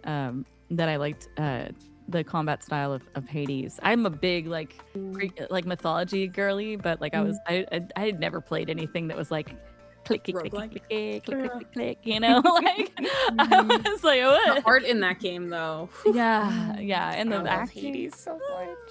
I'm not a Okay. roguelike person, but I will watch Hades. I just won't play it myself. It was like fun. I had fun. I was So very surprised. I was So like, you'd "Oh, this is suggest that like to someone who like maybe hasn't played those types of games? Would you say yeah? Okay. Yeah, I think yeah, that's and an it like easy rewards you introductory dying, game. which is different than I'm Oh, used to. Like, Very if you die, it gives accessible me. game. Yeah, The point is dying a bunch of times. yeah, it's good. And Living then you different can lives. I level like up. that. And, yeah. Our last one is this. Our last question is from Umbramo. Is that right, or am I wrong? I have no idea. I've I think lost so, track. yeah, to be cautious Yeah. of time. Yeah, Okay. We're at at time too. Yeah. We're at the True. 30. True that. Okay, Yeah. so the I know last you one have hard being stuff. yeah. I have to feed my family. Okay, so we're as a woman in the gaming space, what are your thoughts on the dude bro language and double standards? What is dude bro language? What does that mean? Do you mean people saying dude and bro? Because unfortunately, that's me. Oh. But I never say it to people. I say it in general, where I'd be like, bruh, seriously? Like, I'm not saying it, Yeah. not calling someone bruh. It's just an adjective I have for some reason. No, I'm sorry. Could Yeah, you I don't explain mind to how us anyone what speaks, the dude like- bro culture means? Guys, Guys, dudes. I mean, I say that. I'm from Long Island. I can't help it. And I'm from the 90s and Long Island. So I grew up with dude being a non-gendered word. I don't know. I think they're just I saying say dude like, all the the fact it's unfortunate the fact that like the default quote unquote non-gendered stuff is like masculine terms, but like I also call people girl though. That's like when true. someone tells Yeah. me something ridiculous, I go girl, Yeah, no matter yeah. what gender you are. So yeah, I guess 100%. I non-gender the word girl also. I guess I don't understand the question. Me neither. Where's Umbrama? Umbrama, can you explain what you meant? Like I don't understand the question. And then while we're getting that one clarified, because I would love I think it's really important to talk about these things that with women here, you know, like we gotta I want to, you know, it's important to balance the fun with the serious, you know, but for sure I want to make sure that it's clarified that I understand what you're saying before I say anything. But while we're doing that, I want you to let's have the panelists have a quick takeaway. Before we wrap, you know, let's go down the line after we answer this last question. And so if you could, I don't mean to like what is it, put you on the spot. Well, let's go down the line and maybe share one takeaway of something that you would want people to remember from this conversation. So we'll be thinking about that one. Len thinks that Brahmo meant, but also assumption meant focus of audience in the group. Okay, yeah. Unless Brahmo will say, I think that the importance is to focus on what we can change and focus on visibility and really empowering the voices of those in the space that we have. Like, you know, it's important to have clear communication, clear boundaries, introducing yourself in the right way. I think that it's really important to stand up for yourself and communicate what you do and like my name is Savannah Lowe. I know people know me from Twitch if they call me Sav. People don't call me Sav in real life, right? Like that's how I know. And but if you called me Salami Sandwich, or I'd probably be like, hold up, actually, that's not my name. They call me, they call me.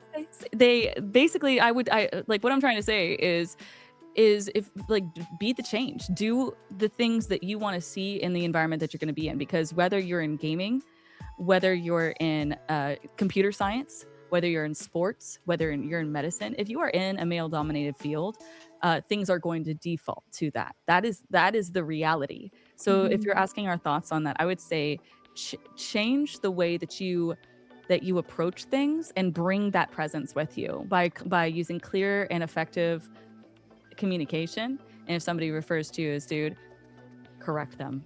Just there is nothing wrong with correcting somebody if they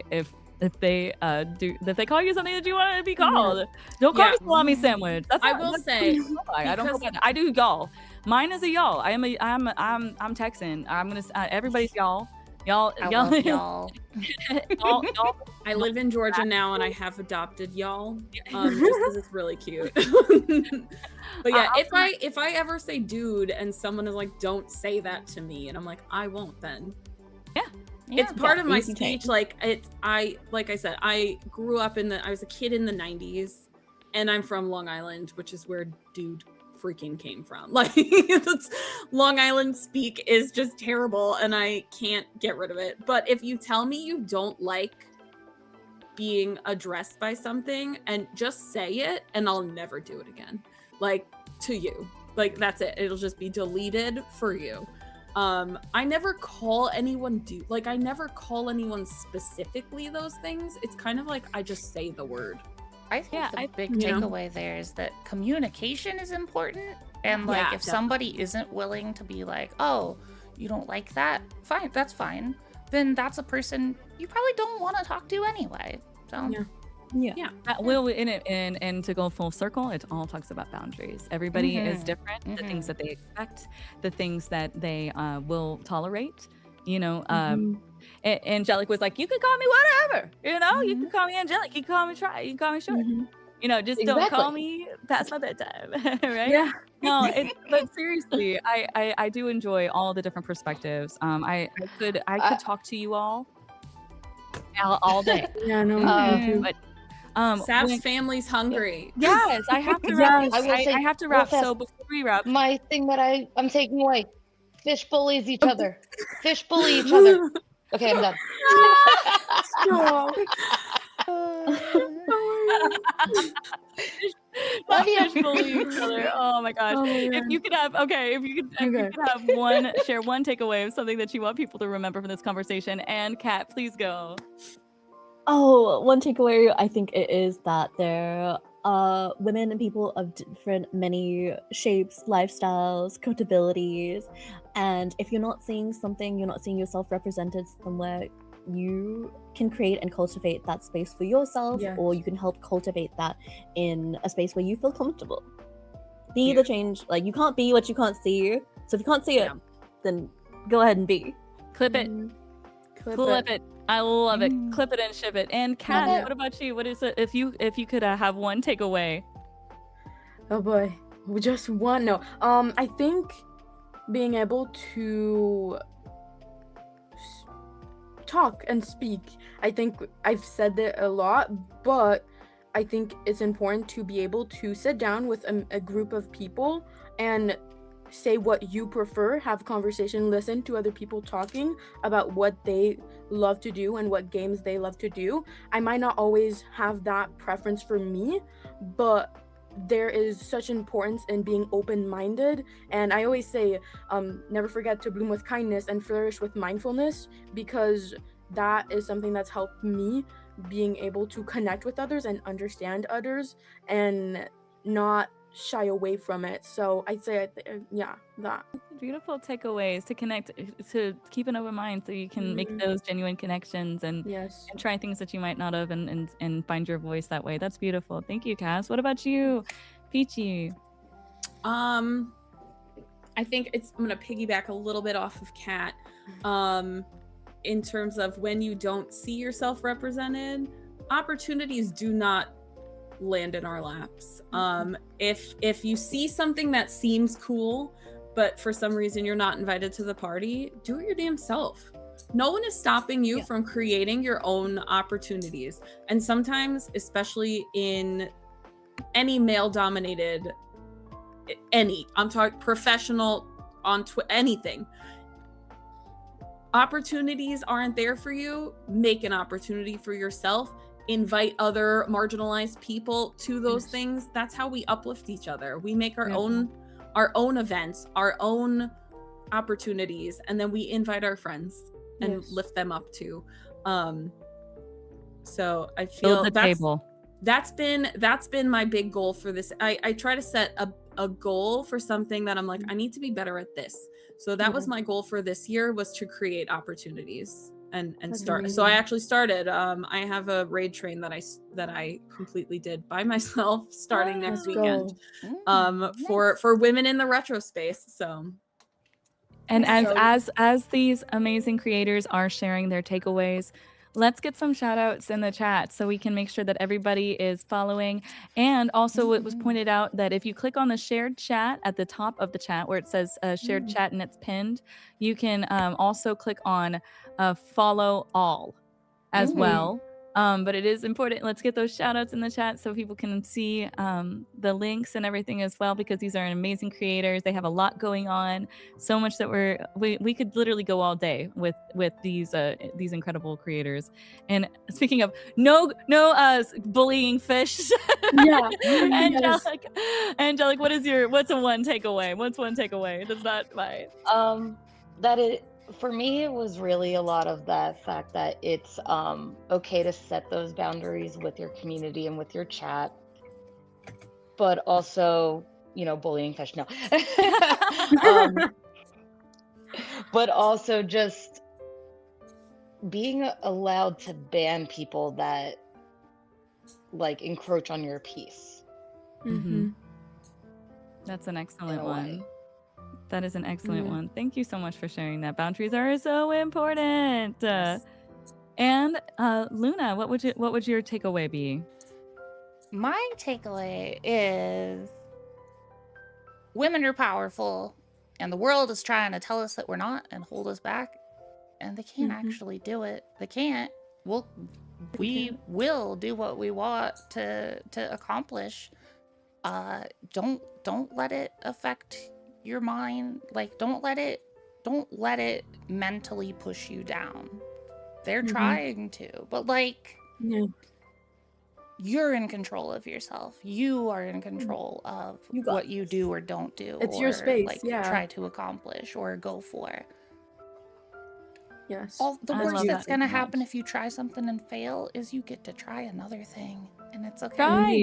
Try again. You learn from it. So Yeah. sometimes you try something and it's not your vibe, but if you don't try it, you don't know it's not You your won't know. vibe. Yeah, exactly. Every failure is a learning experience. So you don't learn from your successes. You don't learn from the things that you got right? So we love to see the trying, that we love to see the taking opportunities. Mods, if we can somebody check the channels or anybody and see where we can send our wonderful communities after we wrap up here. I know that we're taking over the channels today, so there should be one that's up next. I think that my personal takeaway, my biggest takeaway, is that this culture of gaming isn't something that is just that just exists. It's something that we are actively shaping, all of us, every single day, communities and gamers and streamers, and I think it's in the spaces that we create. It is in the way that we treat people, and it is the standards that we choose to uphold for ourselves and for others. And even the small choices that we make can make those spaces feel safer and more inclusive, more welcoming, more human. And it's up to us. We do have that power. Thank you so much, everyone, for being a part of this. Thank you so much for being a part of the conversation, for sharing your experience so openly. Cat in Wonderland, and Cast Champ, XOPT, Angelic Try Short, Luna's List, Savannah Lowe here. And thank you to the Twitch Women's Guild again for coordinating this. Our community specialists, Watch Holly, Ooey Gooey, for all the hard Yes. work. I know that we had extra mods. Thank you, all the chatters. Thank you to every single person who joined us, who shared, who listened, who engaged. These conversations are so important. They matter. You matter. You make this possible. So thank you. Thank you so much for making this come to life. You're lovely and Thank you so amazing. much for being part of the conversation, friends. Yay! Yeah. So amazing. Can't wait to do it again, hopefully. Of course. I'm gonna head to my sign off screen, but we will send the raid out. And thank you so much, everyone. Have a fantastic rest of your day. Take care. And don't forget to check out, stick around for the raid, okay? Yes. Thank you. If you're on my Bye, if you're on my channel, watch out for the flashbang. Okay, we'll see you on the raid. Okay, Bye. Bye. I gotta go. I gotta go. You got this. Did we find a raid target? I don't. Who's yeah, streaming? somebody. Oh. I'm not sure. Oh, great I job, y'all. saw somebody said the hello, sweetie. Okay, perfect.